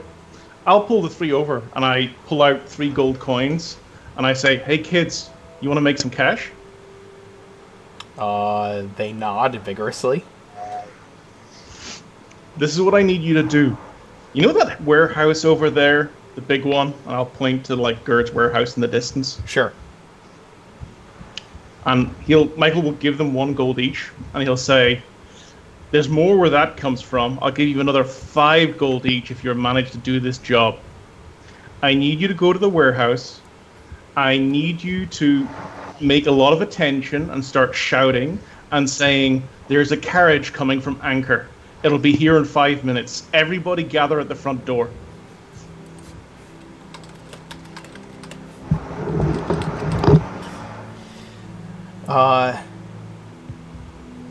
Just so you know, the warehouse that Gerd is in is not the warehouse that the people of Anchor are in. I don't know if I made that sound clear. Well, we may have understood that. Do we know where Gerd is? Yeah, Gerd has a warehouse in town where he is fencing goods out of. The warehouse that have the people in it they're just kind of left alone with a couple of Gerd's men outside. So I may have not communicated that well, because it has shown up in 2 campaigns. So I may have mentioned it in one and not the other, and not have realized it. Yeah, Gerd has a warehouse in Shadeside that is like a fencing operation, right? There's lots of illegal goods moving through there, or stolen goods being moved out of the city through it. Brad, I think we still go with our plan, right?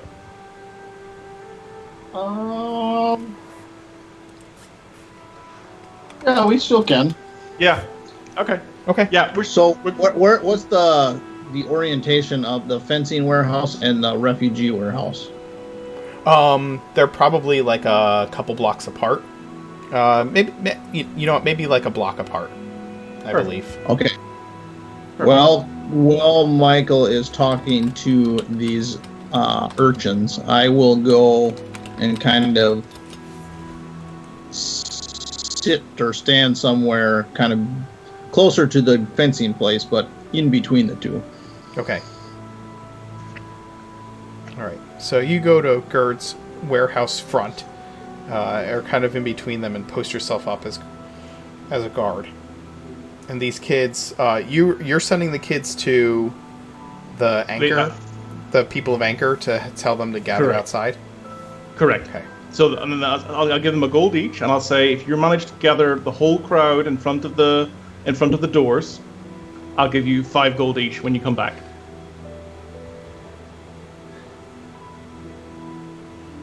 Okay. They nod vigorously and head to the warehouse to start gathering people up, telling them that there's a carriage coming, that there are carriages coming, and everybody should line up at the doors. Okay.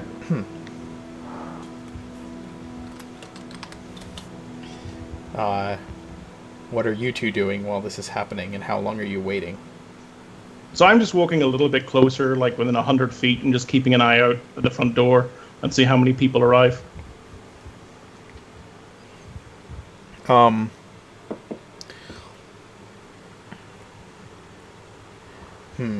Let me make a... Let's see how persuasive these kids can be. And Cal's keeping an eye on the fencing place.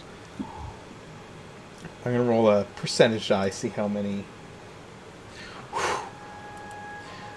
So these kids roll up in there and start telling people that carriages are coming to take them.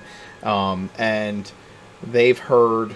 they have heard that... they've heard from, I believe, Angus, that... Actually, they've heard from somebody in the other in the other crew. I can't remember who off the top of my head. That the Queen might be sending help to them. So when someone asks if these carriages are coming from the Queen, the kids just instinctively say yes and buy into the lie. So people start... Some of them are skeptical, but most of the people of Anchor start streaming out to look for the carriages. How many people is that, roughly? Well, 60% of them, and there were about 200 people. So, yeah. About 120 people are slowly gathering around the door to leave the warehouse. So I am about 100 feet away, and I'm going to cast Fireball right on that front door.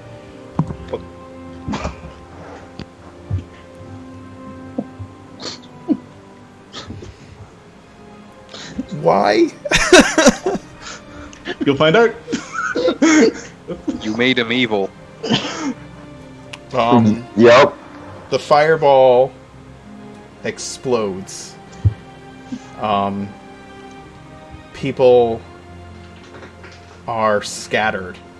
People are scattered as this explosion happens. And those 3 kids who you had hired were kind of pulling people out the door at the time and are obliterated, along with a good chunk of the town of Anchor. Everybody who could fit in the 20-foot radius of the fireball blast. The front of the warehouse kind of explodes and bursts into flame. Gerd's men who were guarding the door and trying to figure out what the commotion were are just blackened corpses that have been thrown 20 feet in either direction. It's mayhem and chaos. People are screaming. Children are crying. There are the blacksmith from Anchor. You can see him there clutching his wife, who he had tried to prevent from running towards the door, but was so hopeful that the Queen had sent help, that someone had finally sent help for them. And it looks like a war zone. And in the confusion, as all this is happening, I'm going to turn my back and slowly walk to where Brad is, to where Kalith is.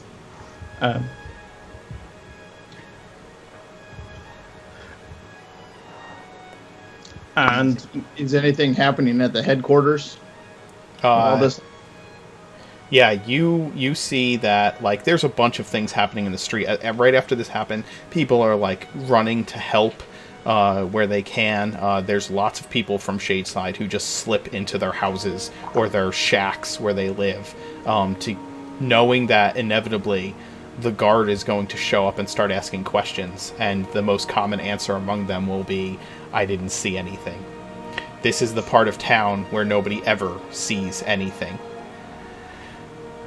You do notice that a bunch of the guys working in the warehouse where Gerd has these big bay doors where things are loaded in by wagon. And you see a bunch of halflings kind of jumping and running out to look and see what the commotion is.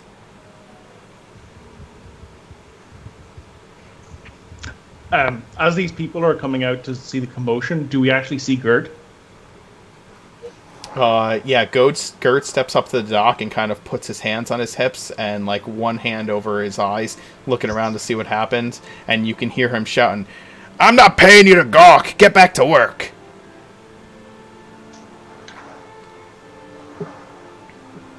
"Hey, this is for the watch. You leave those people alone. We don't even care about them anymore. We got what we need from them. Get back to work!"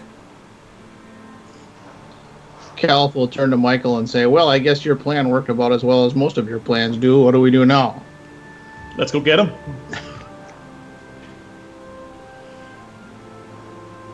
Okay. You walk away from the chaos that you have created, the burned husk of a building that is filled with the dying, injured, and distraught refugees of Anchor. The ones that were promised safety if they were brought to Twyland Hill. The ones that you helped escort here. And you walk in the direction of Gerd's warehouse without a second thought. Before we go in, can I roll to see how many guards do I see around? Like, how busy is the warehouse? That kind of stuff. The warehouse has about, like I said, there's like 5 or 6 halflings that have jumped down from the dock of the warehouse to go see what the commotion was over at the other warehouse, and Gerd is standing on the edge of the dock. He's got like maybe a foreman in there. You see his son kind of moving around near him, and that's about it. Okay, so Kalith, you want to do your thing?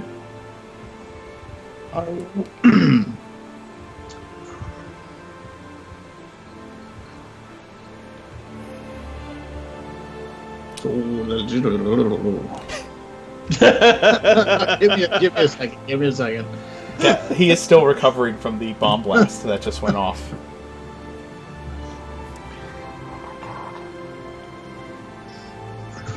I'm gonna DM Michael here quick for a second. Oh, okay, go ahead.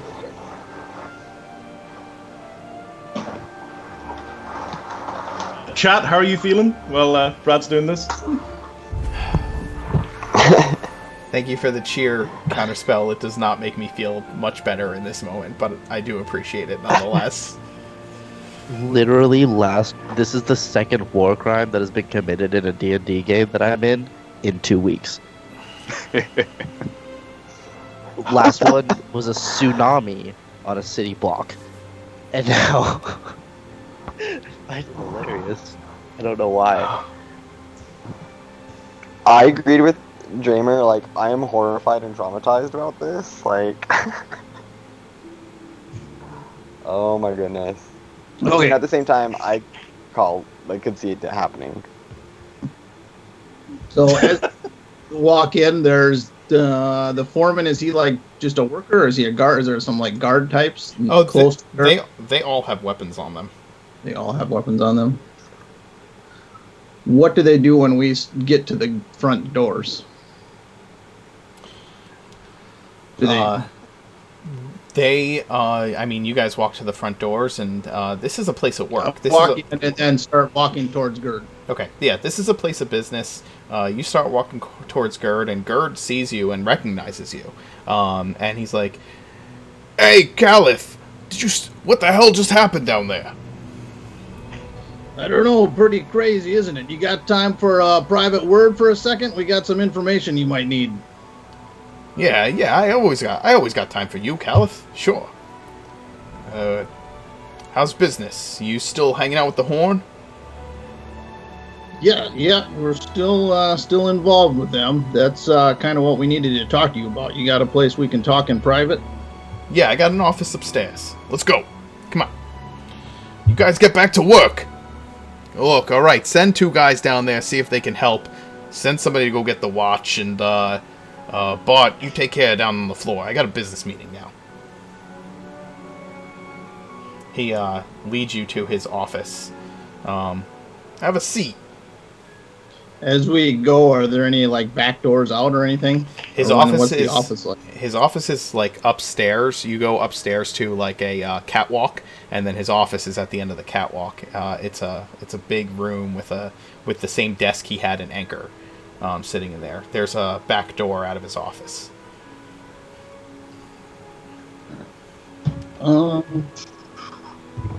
Well, Gerd, I'm afraid we're going to have to ask you to come with us.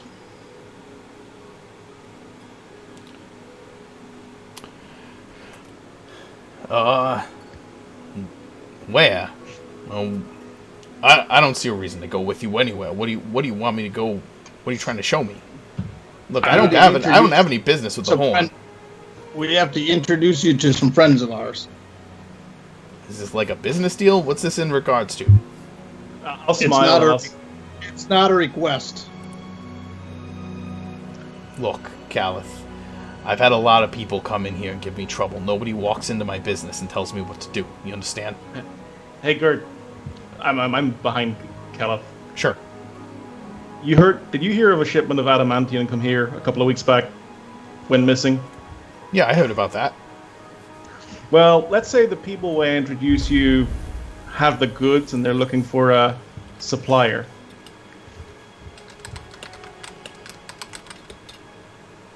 Yeah, all right, I'm interested. But this person, let's we say, he's a little bit not trustful of the people, given the amount of killing that's been gone over this adamantium. Our job is to take you to a secure location. You can have a chat, then you leave. All right. Let's say I agree to this. You know I got to bring some of my boys with me. I'm not going anywhere alone. Sure, take 2. There's 2 of us, 2 of them. Make a deception roll. He's going to make an insight check. Sure. I'm sure you can beat that. What is it? I haven't seen the roll. A 5? Yeah, plus his bonus. Deception. Where are we?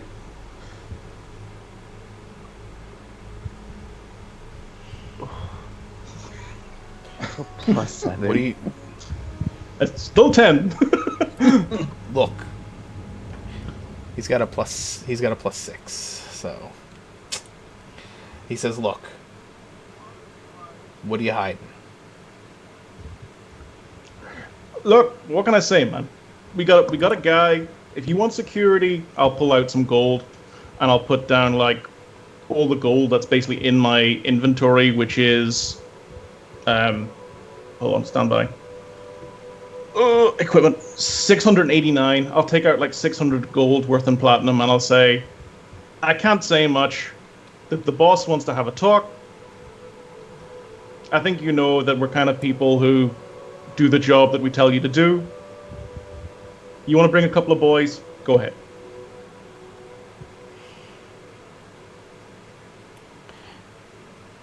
Look. All right. I'm going to bring some of my boys. Why don't you do this? Why don't you tell me the location that we're supposed to meet at? And you go ahead, and I'll bring my boys and meet you there.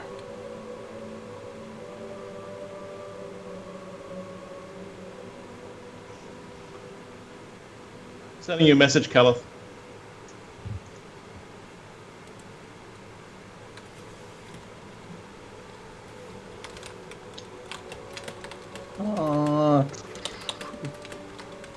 Kalith will enter a rage and try to knock him unconscious. Okay. Go ahead and make an attack. You have you've got the jump on him because he's just not expecting this. So go ahead and make the attack, and then we'll roll initiative if necessary. I'm not sure how the non-lethal damage works. Am I using a weapon or am I using my fists, or is it? I probably use my fists, I assume. You can use the back of your axe as well, to be fair.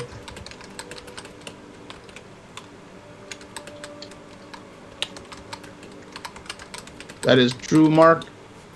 You can, yes. Anytime you make a melee attack, you can choose to do non-lethal damage.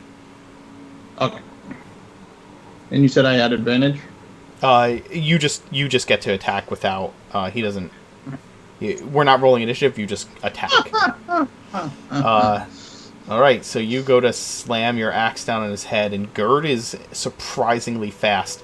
He's on a wheeled chair, and he kicks his desk, sliding backwards, and the back end of your axe slams down on the front of his desk, and you hear him shout, "Boys, I need you up here, now!" And roll initiative. Whoop whoop. I need to click on my token, which isn't on the thing. Stand by.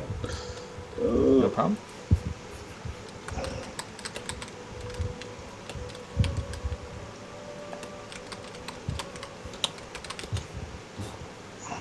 I'm gonna pick some better music for this.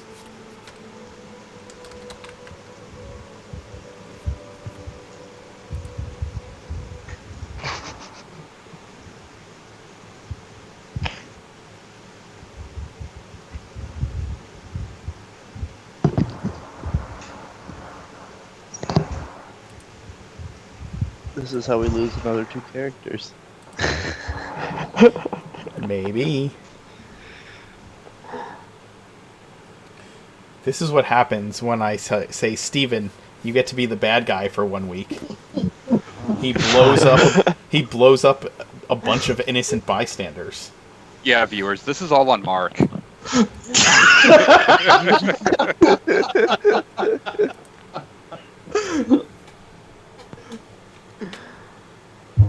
They created a diversion, right? Oh, God. They created death and destruction. Yeah. We call that a diversion in evil circles. I was gonna say, isn't that all that Michael knows is death and destruction? Yeah, about right. You know, I don't think it even fazed him enough to be considered a distraction.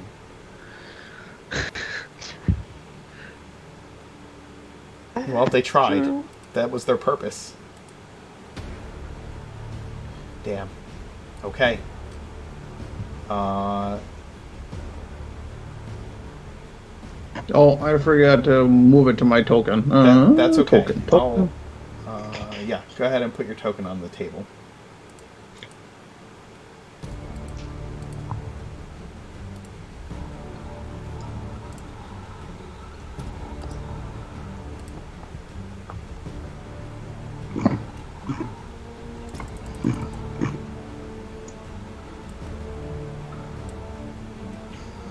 Did you pull your token to the table, Brad? Yeah, I'm down there by Emerson's Wharf. Oh, okay, I see. Well, I guess I do kind of blend with the water, don't I?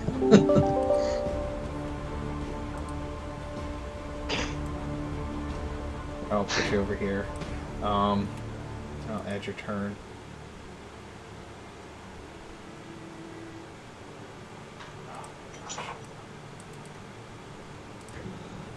There you go. What's your initiative? 22? That's what happens when you have advantage. I didn't even use it. I do have advantage, but I rolled a nat 20, so I didn't feel like rolling again. Wow. Wasn't going to get any higher. Nope, it was not.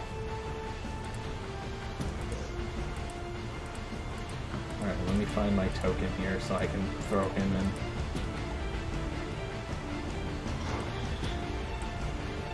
He rolled a 7.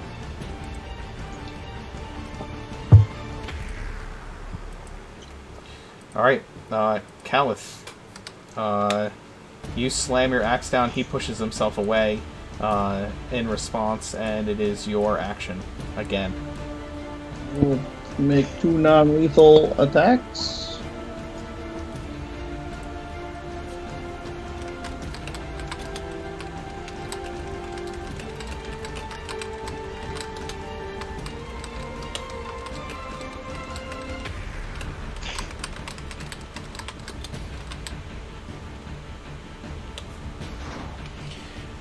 Sure. You swing and slam the first attack into Gerd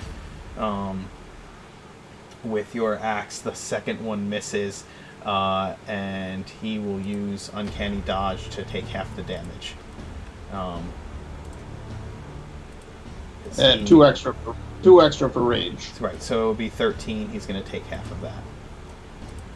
Because he is a trained rogue.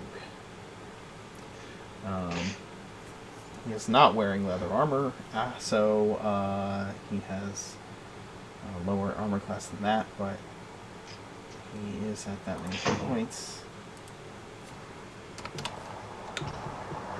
Alright, so he's going to take half. The second strike is going to miss, however.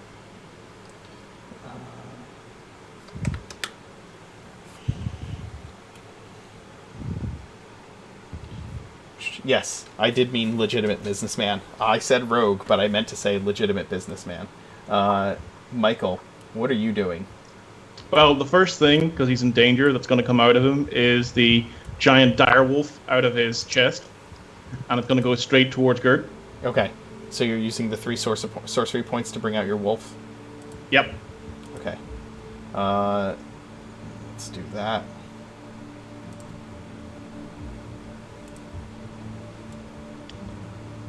Oh, you've already pulled it out. Yeah. Okay. It gets an initiative order, right? So. I thought we agreed just on my initiative. Just your initiative, and it has 40 hit points.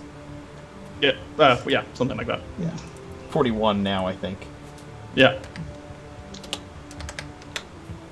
And because Kalith's right beside it, it has an advantage on its roll because of pack tactics. Yep. So he's going to do his bite. Okay.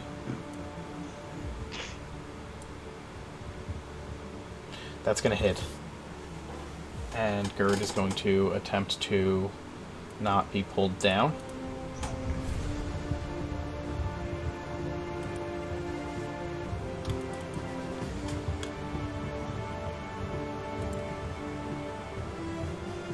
It is a strength check, right? Yeah, strength save.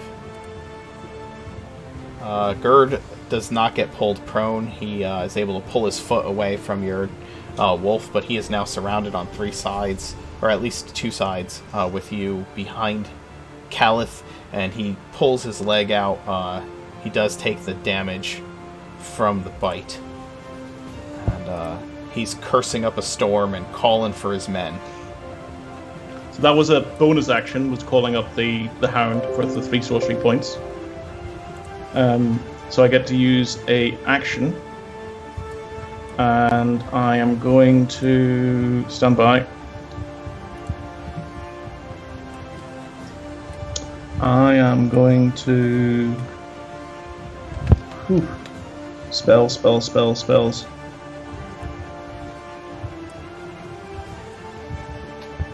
Sorry, I need a few seconds. Take your time.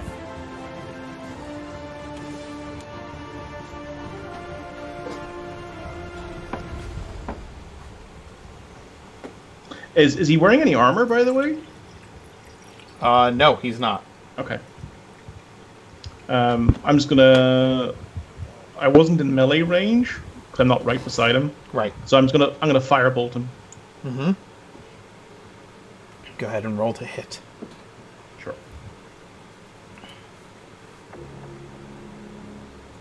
You miss. Your firebolt goes wide and splashes against the wall. Got it.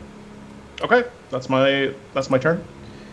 You hear commotion coming from in the warehouse as his men hear him shouting for help, and Gerd pulls a dagger out of his belt and slashes at Kalith with it. That is a 21 to hit you, Kalith. That is a hit. Okay. You are going to take... let's see. You're just going to take 5 piercing damage, so you'll take half of that, as he has no way of getting sneak attack against you right now. And he is going to attempt to maneuver past you and the dog to get to that door that leads out of his office, but he is going to take an attack of opportunity from each of you as he does so. Okay. Again, advantage with pack tactics. Yep. And do we just get your new surround rules? Is there like a plus to hit or something, or is that not in right now? I don't think you're flanking, because I think you were on the other side of his desk. Okay. And you jumped over it probably. So yeah, you each get +2 to hit. So 19 then. The 19 to hit will hit. The 14 is just enough to hit, and he's going to take 19 damage total between the two of you. But he is going to... 2 extra for me if it makes a difference. That's fine. So he takes the 2 extra from you, and I will make a strength save to see if he becomes prone. Which he does. He falls prone as he tries to escape. So he cannot get out the door. Kalith, it is your action. He is prone in front of you. I will again try to knock him unconscious.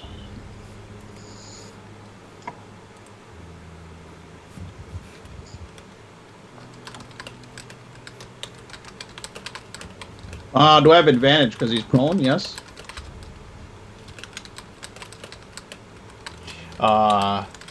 You do, yes, because he is prone. That is first attack, and that is second attack. Nice. That is a critical hit. So that would be 11 plus... What is my max damage?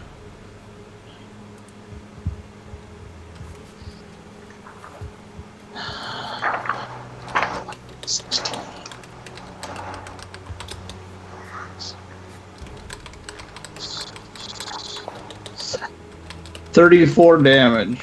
Nice. Or do we use the 8? When you do the max, does it take that first on my damage roll? It's the max plus your roll. Yeah, I take the 11? It'll be 12, 13, 14, 15, 16. It'll be 16. 18 plus 8, so 26 and 16. Jesus Christ. Gerd the 16 was the miss. Oh, That's you're right. my advantage. It's the 5. The 7 with the rage damage. Okay. All right, so 7, 31. 31, he is unconscious. Okay. So my hound will automatically disappear. He's unconscious. And what I'm going to do, Mark, is I'm going to cast a fireball into the factory to cause a distraction. Okay, his men were running up the stairs, and you explode the goods that are in the factory. They lean against the rail as the heat fills the factory floor.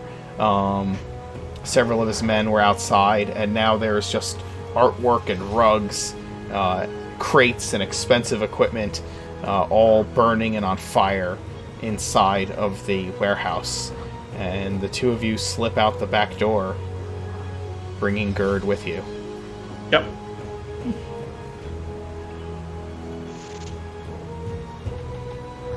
I would. Can I ask a question, Mark?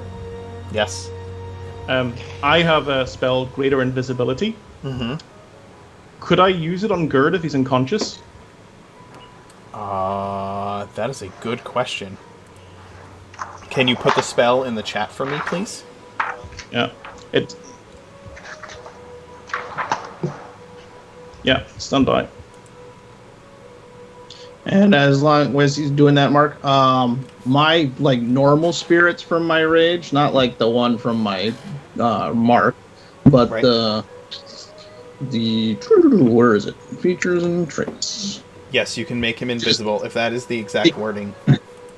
Yeah. The general ancestral It is. protect. Are they just mindless spirits, or would they know that my personality has changed? Because I feel like the ones that would have a consciousness wouldn't help me anymore. If that makes sense. Yeah, your spirits have changed. You and Michael both notice it. The spirits that surround you are more feral. They are different than the ones who are normally your like protective spirits of wisdom have changed to these feral warriors of hate and fear. Cool. You guys slip Gerd. You cast greater invisibility on Gerd and slip out the back door of his office and down the stairs into the alleyway behind.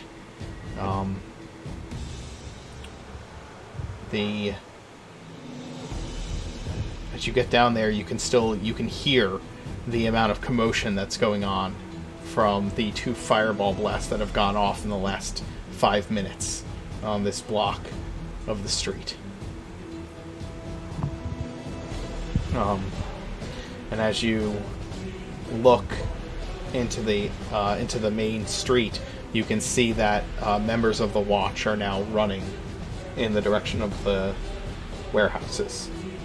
At least 4 or 5 of them. What are the 2 of you doing? Are there any? Go ahead. No, you go ahead. Are there any kind of like taxi carriages just lying in the street somewhere? Not here. This is a bad part of town. They don't really come to this part of town very much. Okay. All right. Anybody got any horses stabled anywhere? Give me an investigation roll as you look around quick. Or a perception. Perception. As he's doing that, I'm gonna put a gag on Gerd and tie his hands and feet quick. He's completely invisible even to you. Oh, okay. Yeah. You're just carrying him. 19, Mark. I mean, I guess you can feel your way around his invisible body if you're carrying him to get that stuff on.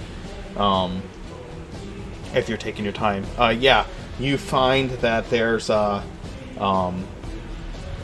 a really crappy dive bar really close by, and you see a couple of horses tied out front.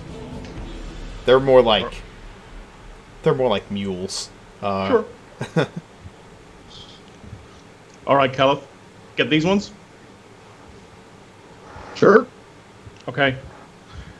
Do you think you can manage him by yourself? I got a couple of jobs to do before I go see the boss. How long does the invisibility last? 1 minute. 1 minute, so enough time to get away. Okay. Then, I'll quick grab one of the mules and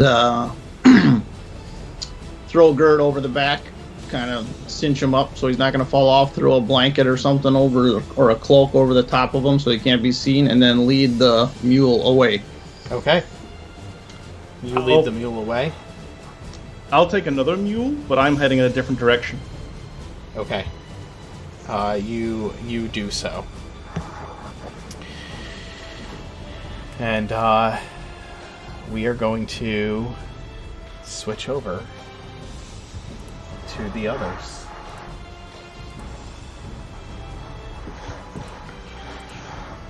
I bet we killed more people than you will. That's not something to brag about.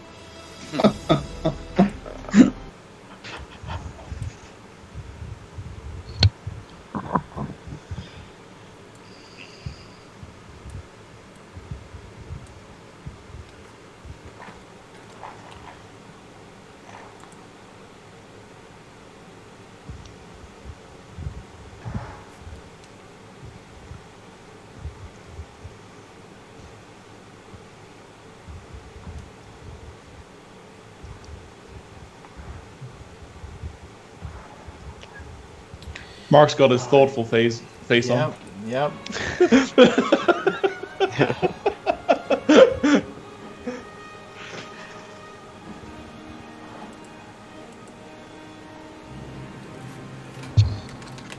I feel like Kalith would have worn. I bought that nondescript outfit that we took to rob the adamantium. That's what I would have on. I It assumed. wouldn't my normal garb.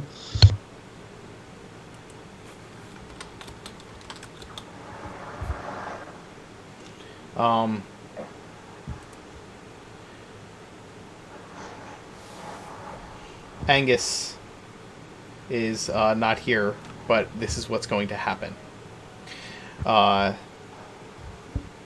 Jen and Felix, there is a pounding on your door in the early hours of morning.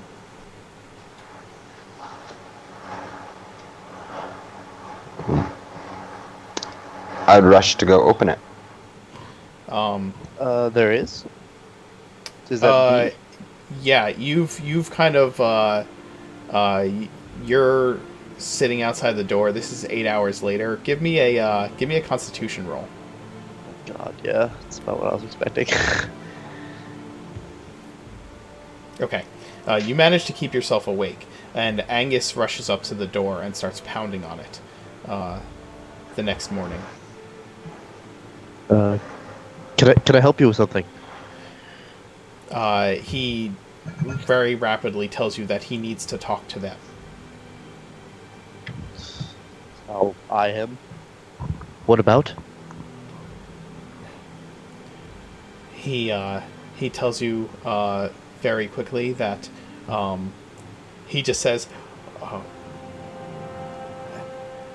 "There's been a situation they'll want to know about, and that he's heard something about what has happened in the city, and they'll want to know right away."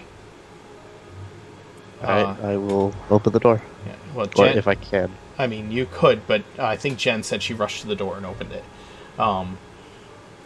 Angus is staring at you, and he tells you that one of his kids, and you know what he means when he says that. One of his kids came to him and told him that the warehouse blew up,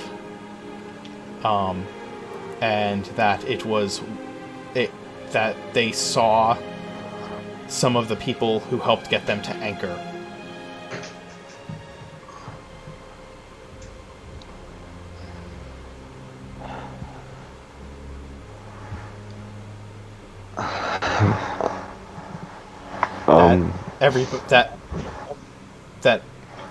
He basically tells you that almost everybody, that the kids said that people are hurt and they need help. Are you sure it was one Felix, of we the... should. Are you sure it was those men? Corin is now very worried.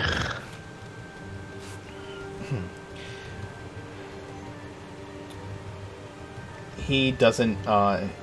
He just kind of gives you a very serious look, and it tells you that his kids wouldn't lie to him, and that if they say it was, then he believes them no matter what. And he turns around and rushes out of the hallway and downstairs. Before he does, he tells you that he's going to gather his friends and head over there right away, like immediately. And he goes to get the rest of his group, leaving the three of you behind.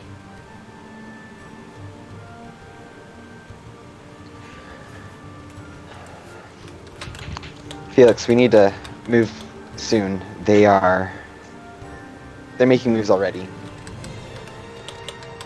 Do you think Michael and Kalith are part of this? I hope not.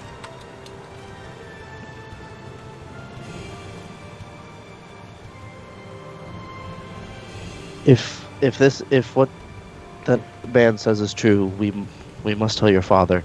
Any information leading to this will be useful. Yes. Let's head there now. Okay. So where are you guys going? I believe back to the old well with where the city watch are, or where her father is, right? Yeah. Okay. And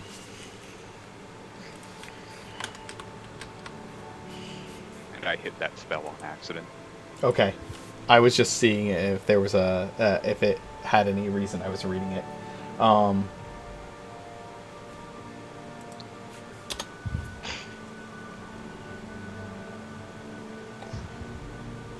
You guys head back to the old well.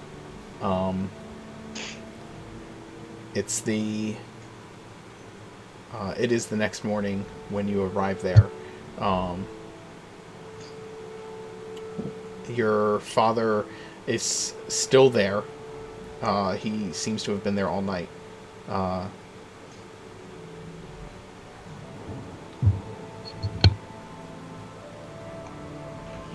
And he's just kind of watching. He's easy to find, but he looks harrowed and exhausted.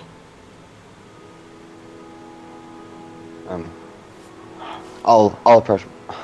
Father, you look tired, and mother's worried. Probably. You need to head home. You have enough men here. I'm here. I'm afraid that something might happen to you guys. I'd feel better if you were back home with Mother.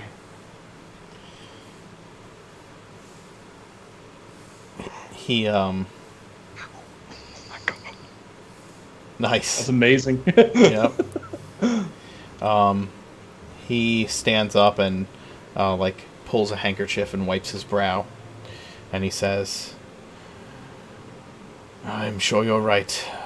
No one's come in and out at all in the last day anyway. Our attempts at scrying on the place have failed repeatedly. My men are exhausted, and I've had to send some across town now."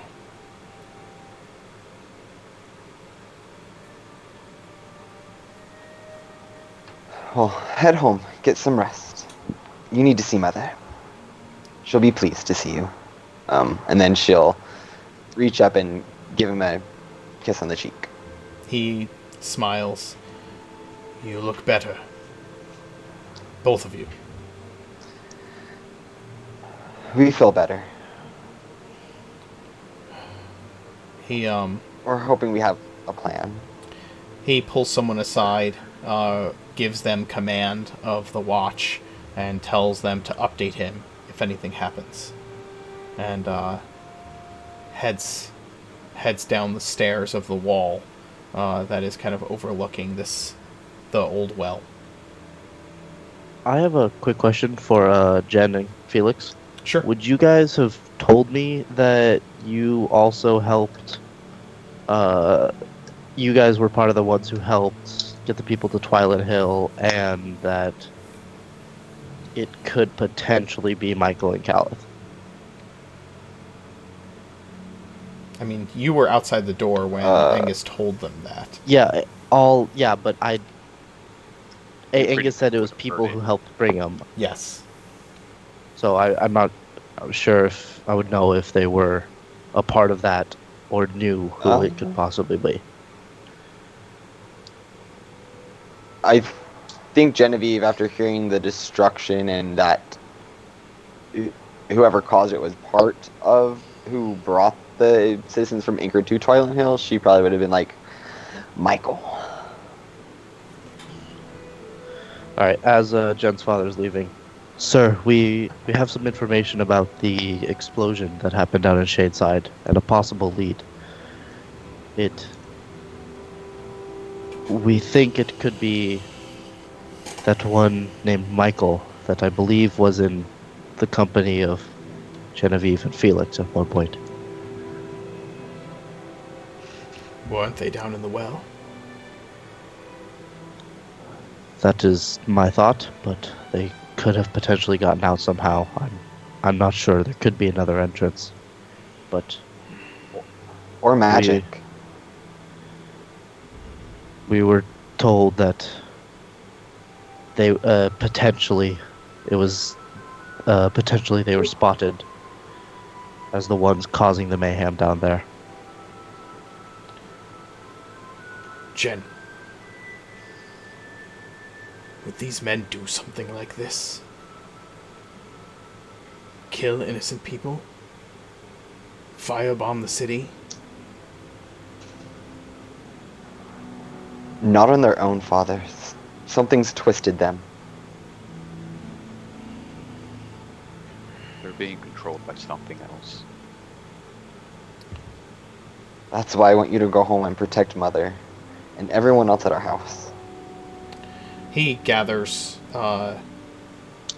several of his men and says, "You should have told me this first." And he takes a group of the City Watch. I've already Sir? written to your brother. Would you send some men to the Azure Wand also? He nods. Of course.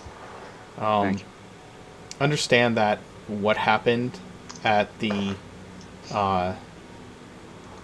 warehouse probably happened in the middle of the night while you two were getting your long rest, because your time frames are kind of off kilter. So, yeah. Your father takes some men and rushes home, sends some other men to the Azure Wand.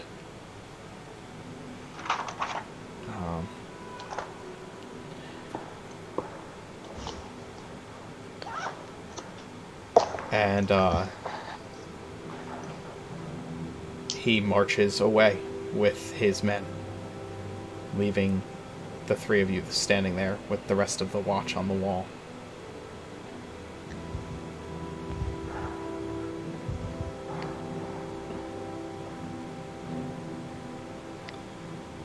What? All right, Felix.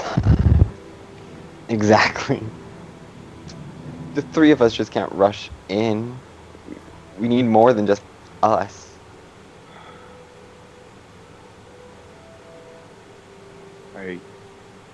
I don't know. There's been so much going on the past... Has it only been 3 or 4 days? Yes. It has. My brain is numb. I really don't know what to do or where to go from here.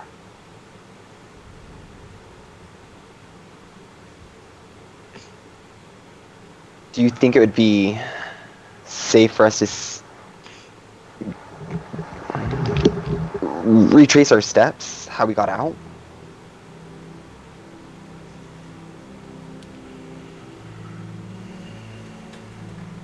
Maybe if we go in a little bit more quieter than the last time. Yes, because that worked out so well for us. Did you, Felix, when you, I'm assuming I would know that you escaped from there, right? Yeah.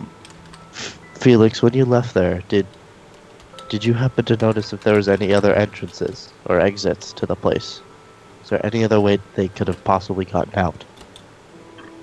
Well, I was kind of running for my life, so no, I didn't notice.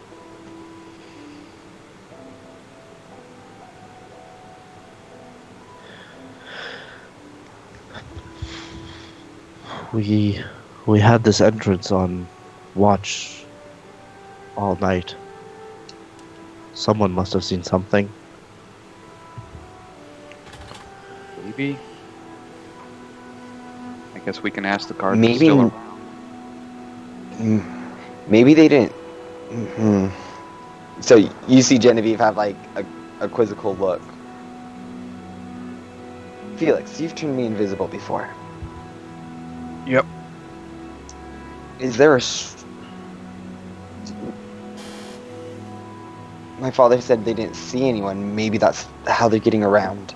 You How are guys they know. getting in and out? I mean, Felix, you know that there was a mage there when you guys were fighting that cast greater invisibility on himself and was running around counterspelling and casting fireballs, and you couldn't see him.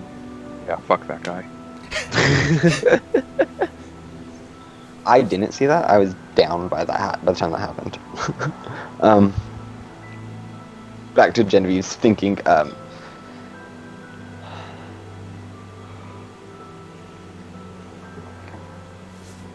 Do you think we could get in the same way?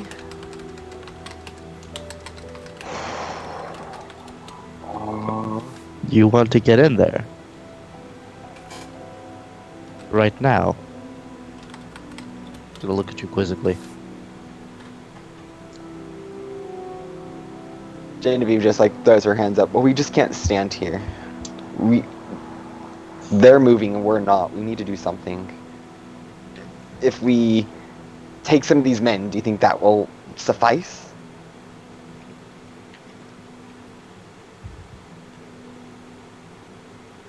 Let's check with the men first, see if they've seen anything at all or heard anything. Actually, you guys do that. I need to jot down a quick map. Okay. So yeah, I'll go around asking some of the watch if they've seen anything move in surrounding the well, be it a pebble or anything like that.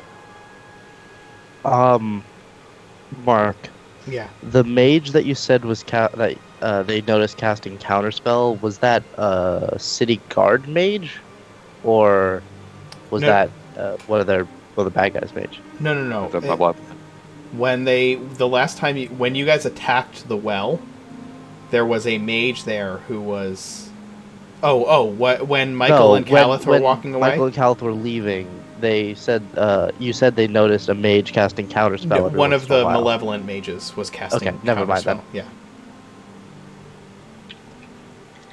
Yeah. I'll help you ask around. Perhaps anyone's seen or heard anything. All right. Would you like me to roll anything, Mark, for that?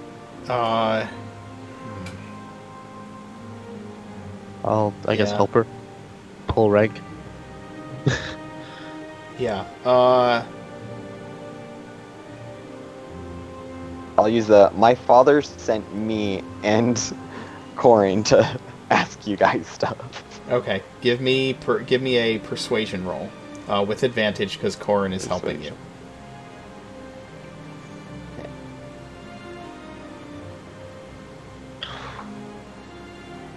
You should have let me do persuasion.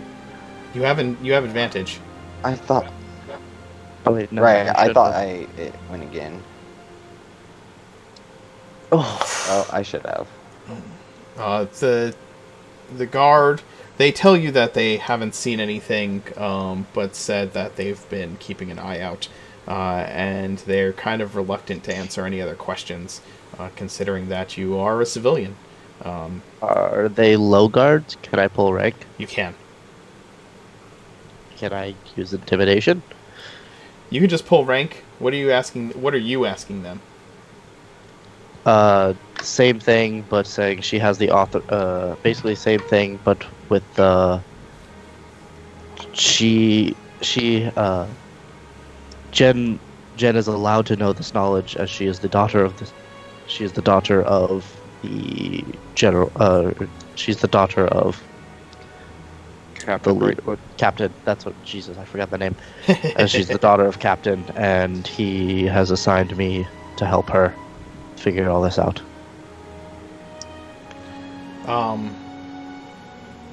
Okay. The guard tells you that they've seen little to no movement at all, nothing that couldn't be explained by the wind. No sign of anybody moving in or out for the past 10 hours or so.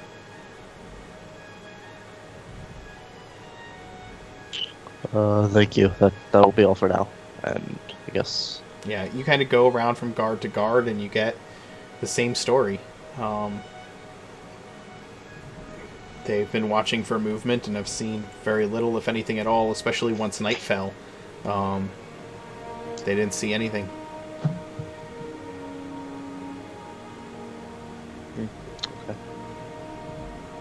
Alright, then I would, after questioning, I'd head back to Felix. Did Felix go off on his own? What did Felix do during this time? No, While they're doing that, I was pulling out some paper and ink and a quill, and I'm jotting down a map of the sewers below and how to get to the lair. Okay, give me an intelligence roll as you do this. Do you have cartographer's tools? Is that something you're proficient with? No. Okay, then just straight intelligence.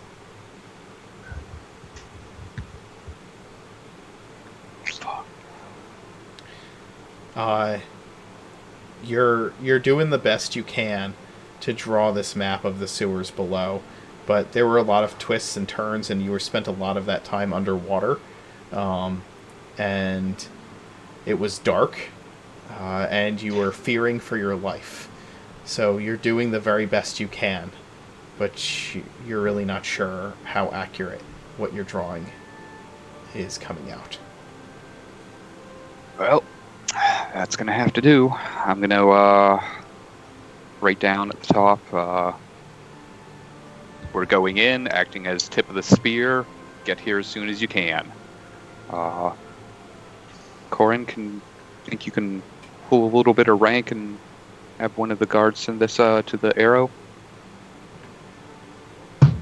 How much rank can I pull? To the point of recruiting other people to help us. I mean, you can't, you might be able to get, one or two people, or, but, it's not like the whole city watches here, and they've been posted by, Captain Brightwood around this place, right? So, would I be allowed to pull one or two people for help? Or would I get yelled at for doing that? How willing to risk it are you? That's, the question I'm gonna ask. At the moment, not really that willing to risk it.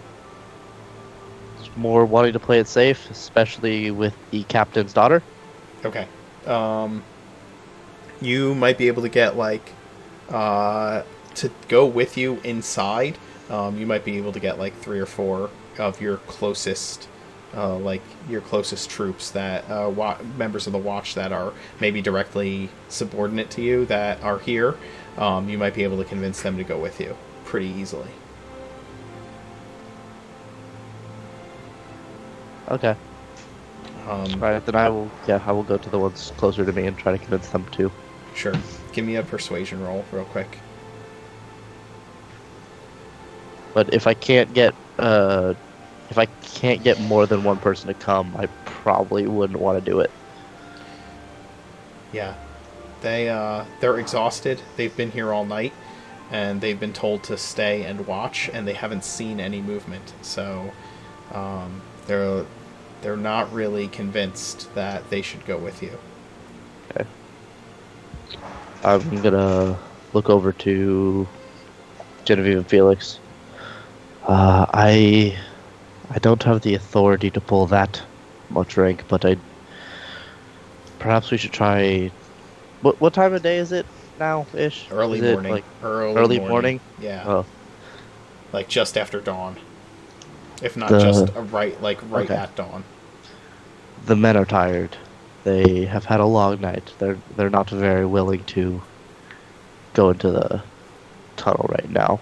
And I do not think it is a wise idea to go alone, or just us. And Jen, I was placed here to protect you. I believe your father would have a fit if we did this. You're right, but she's starting to get a little frustrated, like she's lost control and doesn't know what to do. You're kind of sitting there frustrated, and you know that the people of Anchor have been hurt, probably badly, especially if Michael was involved. You know that the members that Angus had run immediately to gather the rest of his group to maybe go find out what happened in Anchor, or to hunt down Michael. You're not really sure which. And you know that Michael knows where you live, where your parents live. You've sent your father there, and he seemed to think that if you thought that was a real danger, then it probably was. He knows that Michael knows where you live as well, and that Michael has been not very respectful. Oh fuck! We of need your to home. leave. Shit. Yeah, just as you brought that up, like that last thought, she's like, "Let's abandon this. I need to go home."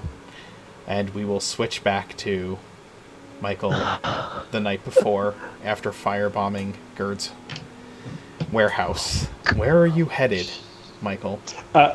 Mark, can we take a break for a minute and we can have a conversation? Yes, we can take a break. We'll be right back. Ass. Oh no. Goodness. I would just Oh, like to no. say to all the people watching, Jesus fuck, I'm sorry. Goodness.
we're back.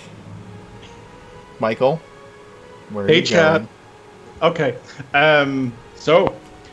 He went on the pony, and the first place he would have wanted to go was to the Azure Wand. Okay.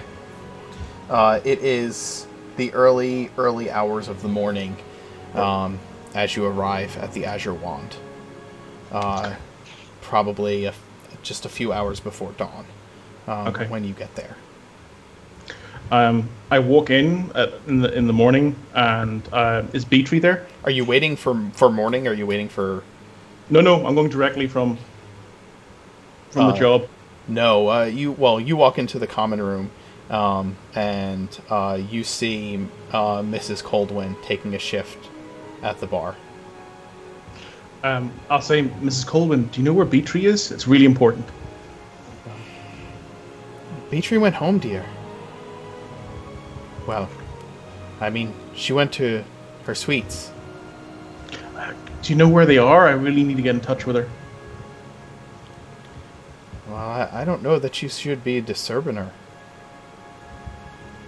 It's late. Is it something Come I on. can help you with? It's not that kind of thing. Do you know our friend Felix? Well, yeah, of course I know Felix. And he's in trouble. And I need Beatree's help. What's happened to Felix? I don't know if you've known, but there's a giant fire over at a factory on the other side of town. I think Felix is involved, and I need help.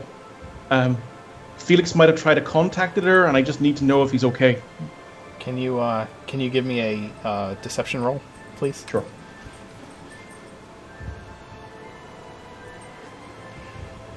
Oh, all right, dear. Yes. And she comes around the bar. Well, follow me. Okay. And she leads you to like around the back of the inn, and there's like a very homey looking door with like a garden planted beside each, like on either side of it, like some hanging plants, things like that. Well, here it is. And she's like, good luck. Make sure that once Felix is all right, you come let me know, please. I will. I promise. And she heads back into the bar to make sure that nothing has happened in her absence. Okay. As she disappears, I start knocking loudly on the door.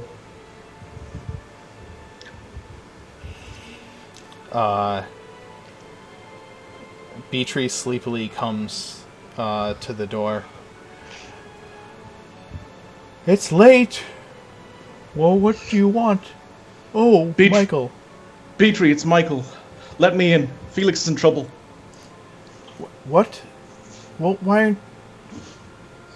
Well, come in. Please. Come in. She lets you in. Yeah. And as soon as I'm in the door and the door is closed behind me, I'm going to shock and grasp her. Okay, go ahead. Make the attack roll. You have advantage. She is not fully awake. Well, that's going to hit for 11 points of lightning damage. She screams and falls to her knees. Michael, Yeah. what? And I'm going to continue attacking her until she dies. Okay. You murder Beatree. Yeah.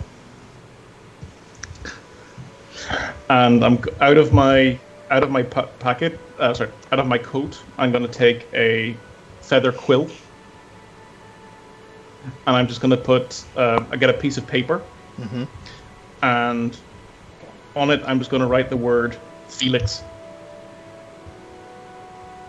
That's it. Put it on the. Just Just Felix. Felix. Put it on the corpse of Beatree. Close the door behind me and go to my next location. Okay. You head to the home of the Brightwoods. It is dark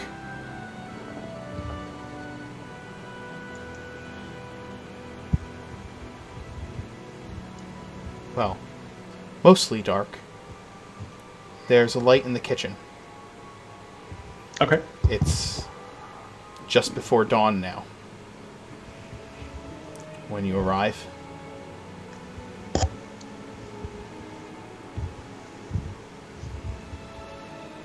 I am going to cast message into the house and say, Jane, are you there?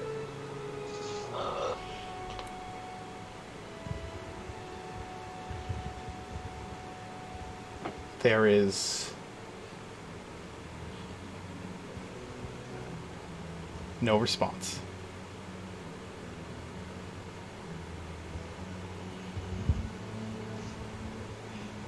Okay.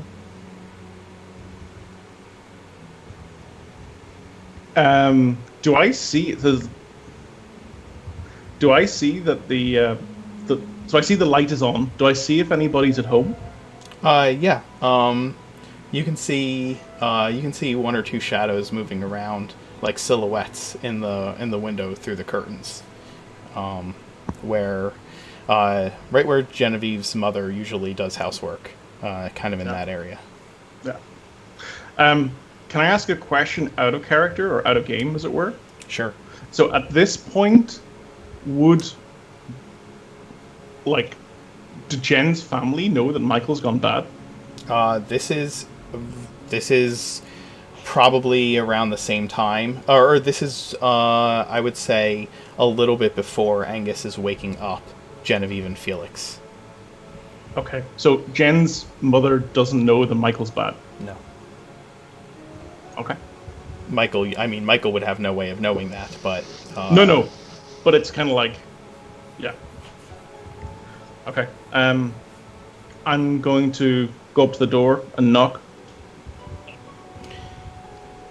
You go up to the door and knock. And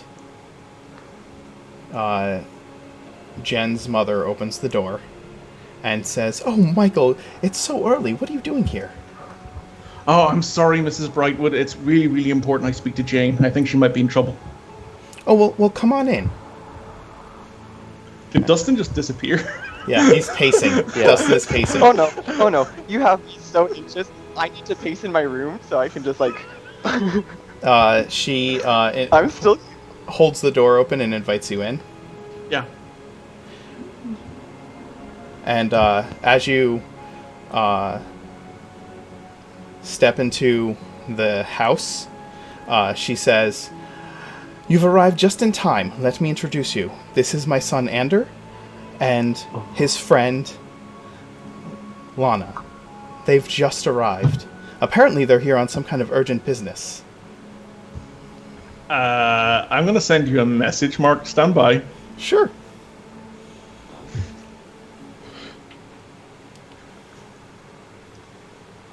Oh, it just Big gets brother's worse home, and guys. worse.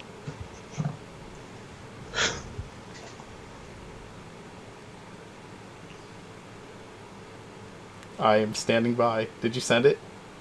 Yeah.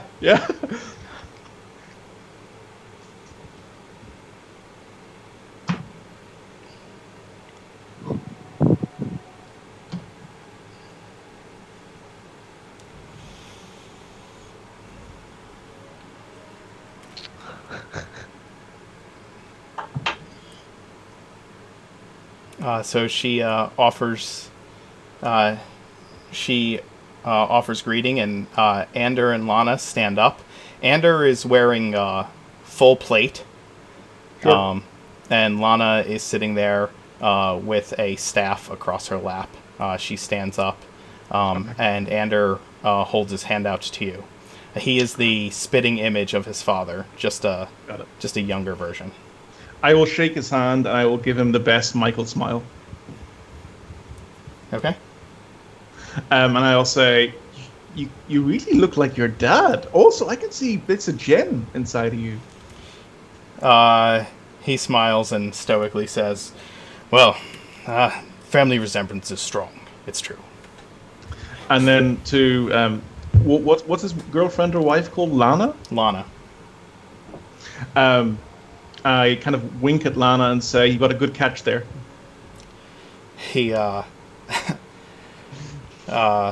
he chuckles. Lana and I are companions, much like I hear you and my sister are. Sounds like you've been on a number of adventures together. Yeah, you can say that. We've got a very special relationship. And I wink at Mrs. Brightwood. Mrs. Brightwood just shakes her head at your giving you that, like, you're a rascal kind of smirk. It's good that you're here. You don't happen to be a fighting man by any chance, by the look of your armor. No, this I just wear this for show. Michael smiles. He says, "Look, there's been an explosion in the city. I don't know if you know, but there were a group of refugees staying in a factory that both Genevieve, myself, and Jane took from Anchor and some other friends of ours. But there's been a huge explosion, and I don't know if my friends are safe. My friend Felix has gone missing, and I'm just worried. I was going to speak to Jane to see if she heard from any of the villagers, because I know she was very close with them. If anybody got out." They look to each other, and Jen's mom, give me a deception check.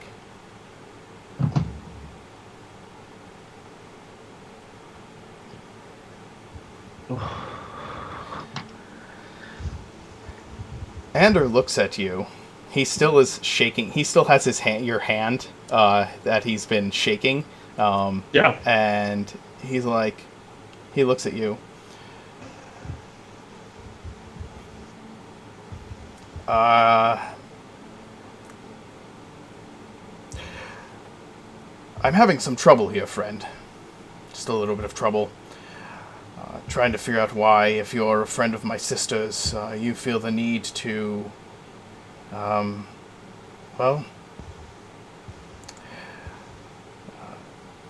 not be completely honest in this moment. You've just met us. I don't see a reason for you to be trying to get rid of us, which is what it seems like you're trying to do. How dare you, sir? I have been nothing but nice to this family.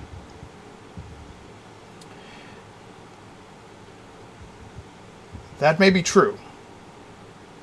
But I really don't appreciate the fact that, everything about your stance, your posture, the tone of your voice tells me that you're lying to me.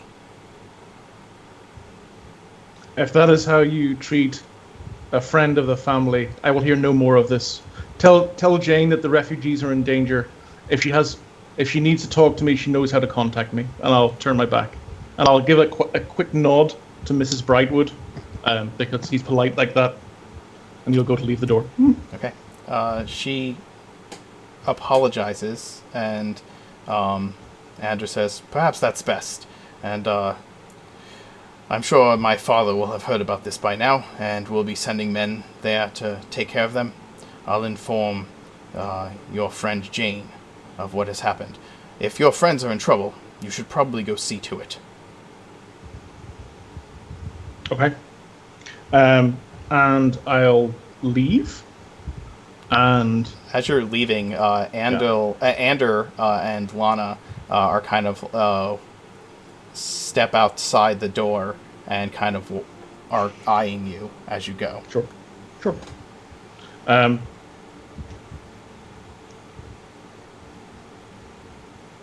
I'm trying to think of Michael's actions here. He's not likely to do the self-sacrifice thing, so he would just walk away into the distance, and then eventually he would just try to make his way back to the well. Okay.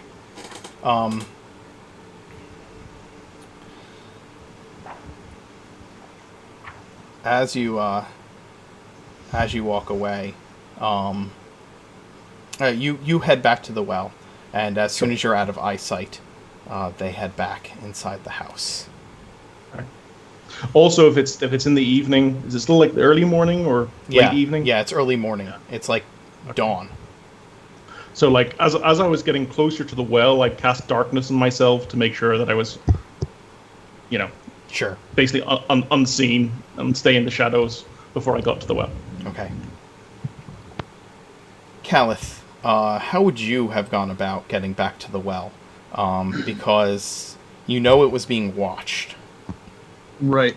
I will. Can I Well, I would have tried to contact the collector when I got close enough, and tell him or it that I have the halfling, and I'm in the vicinity of the well, but it's being guarded. How do I get back in? Okay. As you do that, you hear a voice in your head. That familiar voice, that comforting voice. And it tells you,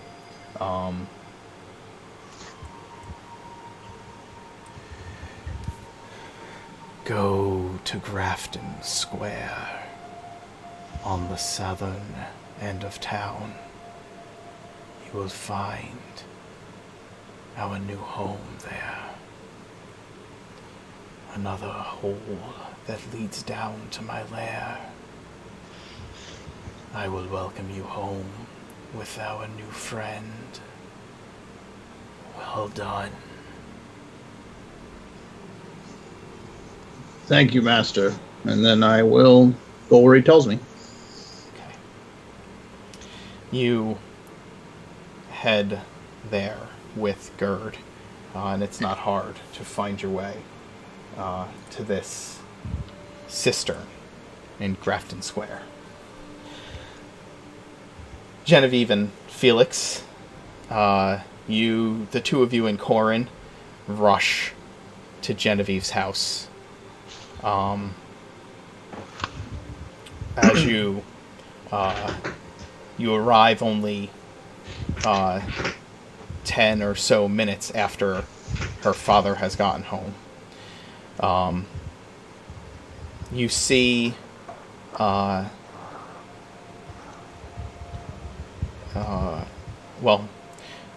you see movement in the kitchen as you get closer. I just rush in and push that door open. And with my hand on my rapier ready to pull it out just in case. As you do, you see your father embracing your mother, seeing that she's all right. She seems very confused by his actions. There are two other city guard kind of in the front part of your house.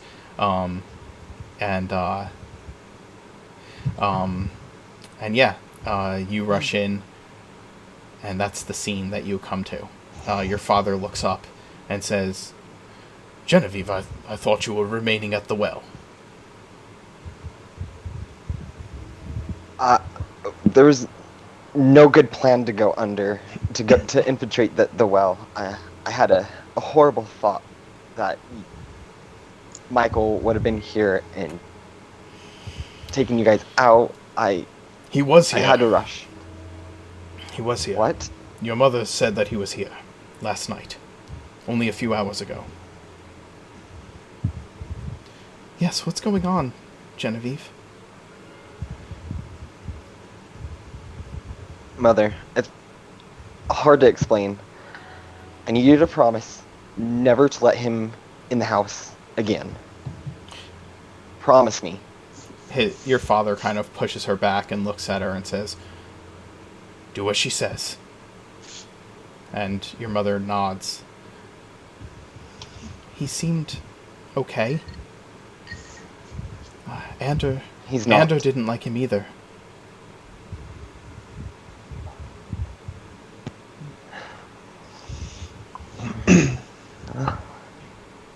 Good thing he was here. Is he still around? No, he said he had to head. Him and Lana, one of his companions, they're in the city on urgent matters. They had to meet some people. He said if you looked for him, to head to the Arrow. It's an inn in town.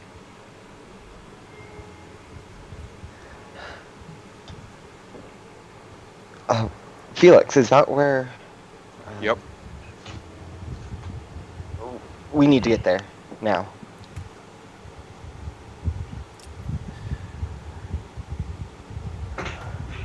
Is that where we just came from? That was where you were the night before, yeah. Or, yeah, just like an hour ago. That's Upon exactly hearing what this, Corn's Running gonna sigh, so- realizing he's gonna have to run there again. as the your mother tells you that she sent Jane and the girls where your brother with your brother to keep them safe. That Good. Ander was concerned, considering that's who Michael was asking for, and Ander didn't really like him very much. Your brother has always had good instincts about people, and as you walk into the Arrow, you see Angus and Mirth and Vasir and the plant. You see Sharp-Eyed the lizard folk, and you see a woman cloaked and hooded who carries daggers all on her belt. And you see your brother and Lana. And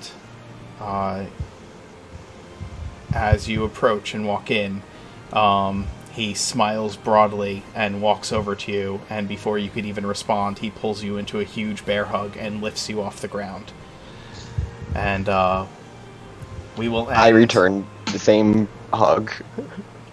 We will end with the Avengers moment in the Arrow, as you all prepare to deal with the Malevolent. And I guess we will pick this up on Tuesday. Yeah, I hope you guys had fun. That was insane. Yeah, that was great. I love that. Steven and Brad, I think today will be the last time you play Michael and Kalith. And yeah, I hope those of you out here watching have enjoyed The Road to Nowhere. It's certainly leading to somewhere now. Anyway, so affirmations, guys. Steven, what the fuck was your favorite Michael moment tonight? I don't know. Just being evil and like massacring the villagers as a diversion and kind of getting his own back. Yeah, that was about it. And I'm not going to go around to each person, but you guys can just kind of share your favorite Michael moments from this evening. I actually almost felt that Petrie was more evil, because it was, I mean, the villagers was just like, yeah, it's a distraction, it's kind of at a distance, but the Petrie, that was personal. That was fun. That was straight up murder.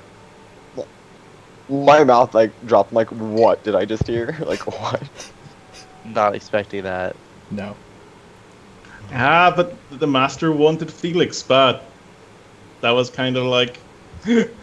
Yeah. That was Michael's way of getting to Felix if he didn't know where he was, right? Right.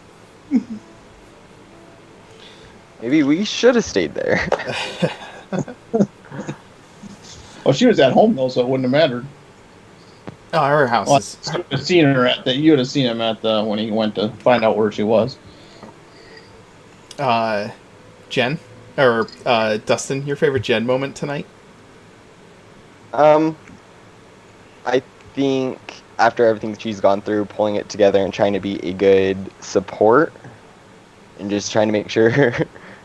I think that would be my favorite. Her just trying to get her friends back. I think that's Yeah. She did a lot of dialogue, and so I think that was my favorite part. Yeah, that's awesome. How about for everybody? Any favorite Gen moments this evening? I'd say it's more of a Dustin moment with the realization of what Michael was about to do. That Oh, my complete flip out? yeah, that fuck, we have to go home. Yeah, I'd say that. Yeah, also like Dustin pacing the floors. Literally, you can't see him on camera. I had to, like, when you're like, I'll go to my next destination, and then it's like, you pull up to the Brightwood residence. Oh, nope, I cannot sit here. I need to walk. I need to pace. Grayson, what was your favorite Corrin moment tonight? He didn't have a lot of screen time, but I think you got to get a feel for him, right? Yeah, definitely. But yeah, I'd say one, the fact of he is not exactly willing to work with a felon, and two, the fact that he is not down to go run all the way back to the Arrow, from where we literally just were an hour ago across town. Yep. But yeah, I didn't have much, but that was basically it. Anybody else favorite Corrin moments? Any Corrin moments that stood out to you tonight?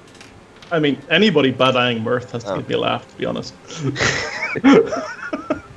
No offense, Kim. Yeah, that was his best when they first got to the Arrow, and he's like, "Are you sure these are the guys we want to talk to? Because I know who that is, and we don't want to be talking to them."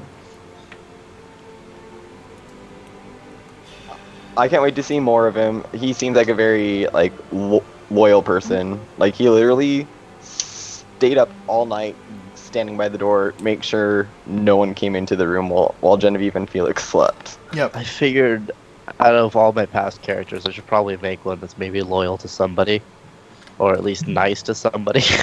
I like him so far. He's kind of a little stoic, but he's got but I think he has a reason to be the good guy, right? And I think that's awesome. I think that he'll pair well with Jen over time. So That's the hope. Yeah. Justin, favorite Felix moment? I don't know. My brain really has gone numb. All right. Too many things all at once. Yeah, it was rough. It was a rough night. My favorite Felix moment He's was taken basic- a... Go ahead, man. One at a time. No, go ahead. You go.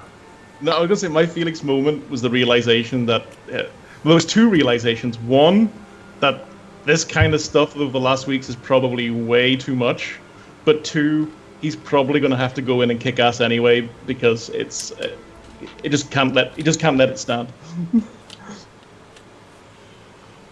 Yeah. He's taken a lot of responsibility on himself. Like, he pulled Jen out of the sewer, and then he went and, organized all of this. Like, I totally understand why he's so exhausted, just, mentally and physically, and, D all the above. He's a champ. Yeah. Kim said, "Felix, you're my hero" in chat. And I would just in general, the way that Justin played him all night with the just kind of, he felt exhausted and overwhelmed, and short answers and one-liners, and here it is, we're going in. I thought just did it the way Felix feels was played well. Justin, I don't think I'm wrong in saying this, but you feel the things your character is feeling a lot. I think you have to go through that. I try to, and maybe that's not a good thing. Dude, I'm sitting here shaking myself. All right, I'm loving it. We're living Lord of the Rings right now, and I'm loving it. So, this is the first D&D campaign I've really gone into depth with my characters, and I have to say I'm really loving it. So, Good. Thank you for all of you. Hey, So I'll start with my favorite DM moment. Oh well, That's hold on. okay, Mark? Let's talk. Let's find out our favorite Brad moments. What was the favorite Brad. Brad? What was your favorite Kalith Sorry, moment? I'd say it was a little hard to choose from in the particular situation Cal's in. I think he's kind of almost a little boring in the sense that he likes to protect people, and being controlled by the collector, everyone that's not part of the collector is his enemy, so he doesn't really care. So he's kind of a perfect for him because he's just going to do what he's told, and he doesn't care about anyone else. So he's a little, he's not going to have a lot of personality in that situation. Honestly, I really have enjoyed how just single-minded you've played Kalith since that happened.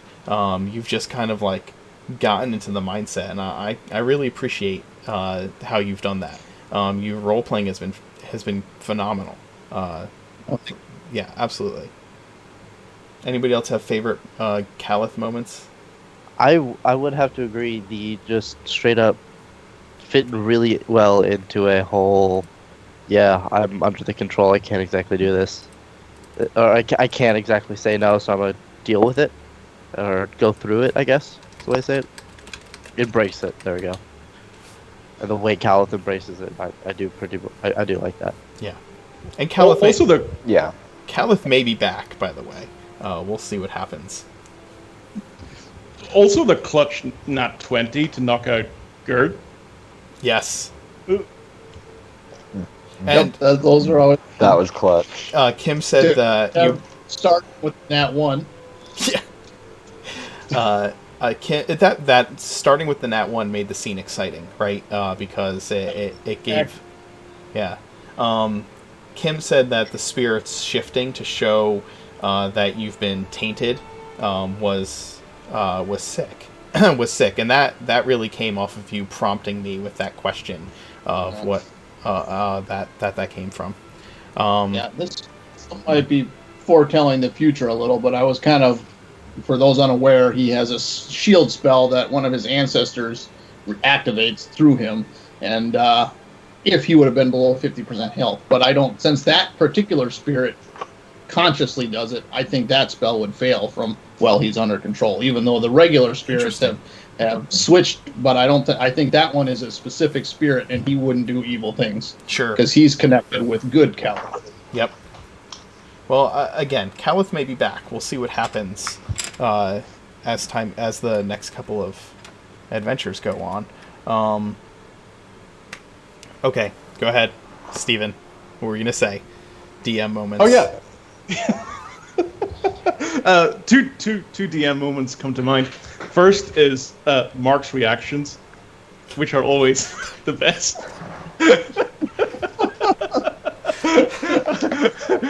and two, the bringing in of Andal and the wife, and there's been some speculation in chat about what these two knights mean in this campaign. I thought it tied a lot of things really well together. That was my favorite moment as to I literally did a fist pump because we're all worried that Jane's going to get murdered as well, and then when he showed up, that was a perfect spot. I did agree with that. Oh, yeah, I also loved when we were planning on going into, or at least Jen wanted to go into the well again. I don't know if you did it consciously, but you put your hands up in the pyramid of tapping your fingers together like you're the evil mastermind looking over a game. You couldn't see me as much before because I wasn't on the same camera, I wasn't in the same call as you guys, but I do that a lot. I do this a lot. I realized that. I just loved it. It seemed like you were like, ooh, they're gonna die here. Or you're waiting for us. Yeah, no, that bringing in Ander, because Captain Brightwood's like, yeah, I sent a letter to your brother, so she's all thinking, oh, he will won't be here anytime soon, and then hearing that he's here, I thought that was cool. I think because I was pacing at that time, and when I heard that, I came oh, okay, I can calm down with this. I'm okay. That was great. Just that introduction of him. I was expecting a nat 20 on that section. Too. I just think you do a really good job of playing Gerd. I just reach for my relatives to play Gerd, to be honest. That's why he has a thick Brooklyn accent. Every halfling in my universe has is from Brooklyn, apparently. So, yeah, my whole family are a bunch of Italian Americans from Jersey, so it's real easy to tap into that. Tap into that. Gerd's importing that gabagool. That's right, he is. I want the gabagool. And the mozzarella. It's mozzarella. Yeah. But yeah, thanks. I appreciate that. No, I hope I did ander justice for you, Jen, for Dustin. Oh yeah, no, I mean, literally, I gave you like zero context of him, except like he's the older brother of Genevieve. He's an adventurer. I pretty much gave you all liberties to like flesh him out however you want. Well, so it was great. If the three of you are available on Tuesday, I know that it's hard because it's during the day. If not, we can kind of break up the teams or whatever and figure that out. But I can make it. Okay. So yeah, I know that's kind of rough. It's at 1. Yeah. Okay. We might be starting a little early because announcement. We're going to be hard stopping at 4:30 on Tuesday, so we actually might be getting started around 12 or 12:30 for Tuesday's game, Eastern time. If any of you can't be, if the three of you, if any of you cannot be there or can't come until a later time, we can communicate that afterwards, because I'm sure I will need to get the Tuesday crew to figure out what happened at Gerd's warehouse before everybody meets up at the Arrow. So, yeah. Anyway, thank you for watching. Thanks for the awesome time, Steven. Thank you for being a rat bastard who does evil things, and making the game way more intense than I intended. I am shaking and probably won't get to bed for hours now. Anyway, have a good night. We'll see you around. Night, everyone. Good night, all. Night. Night, guys. Thanks. See ya.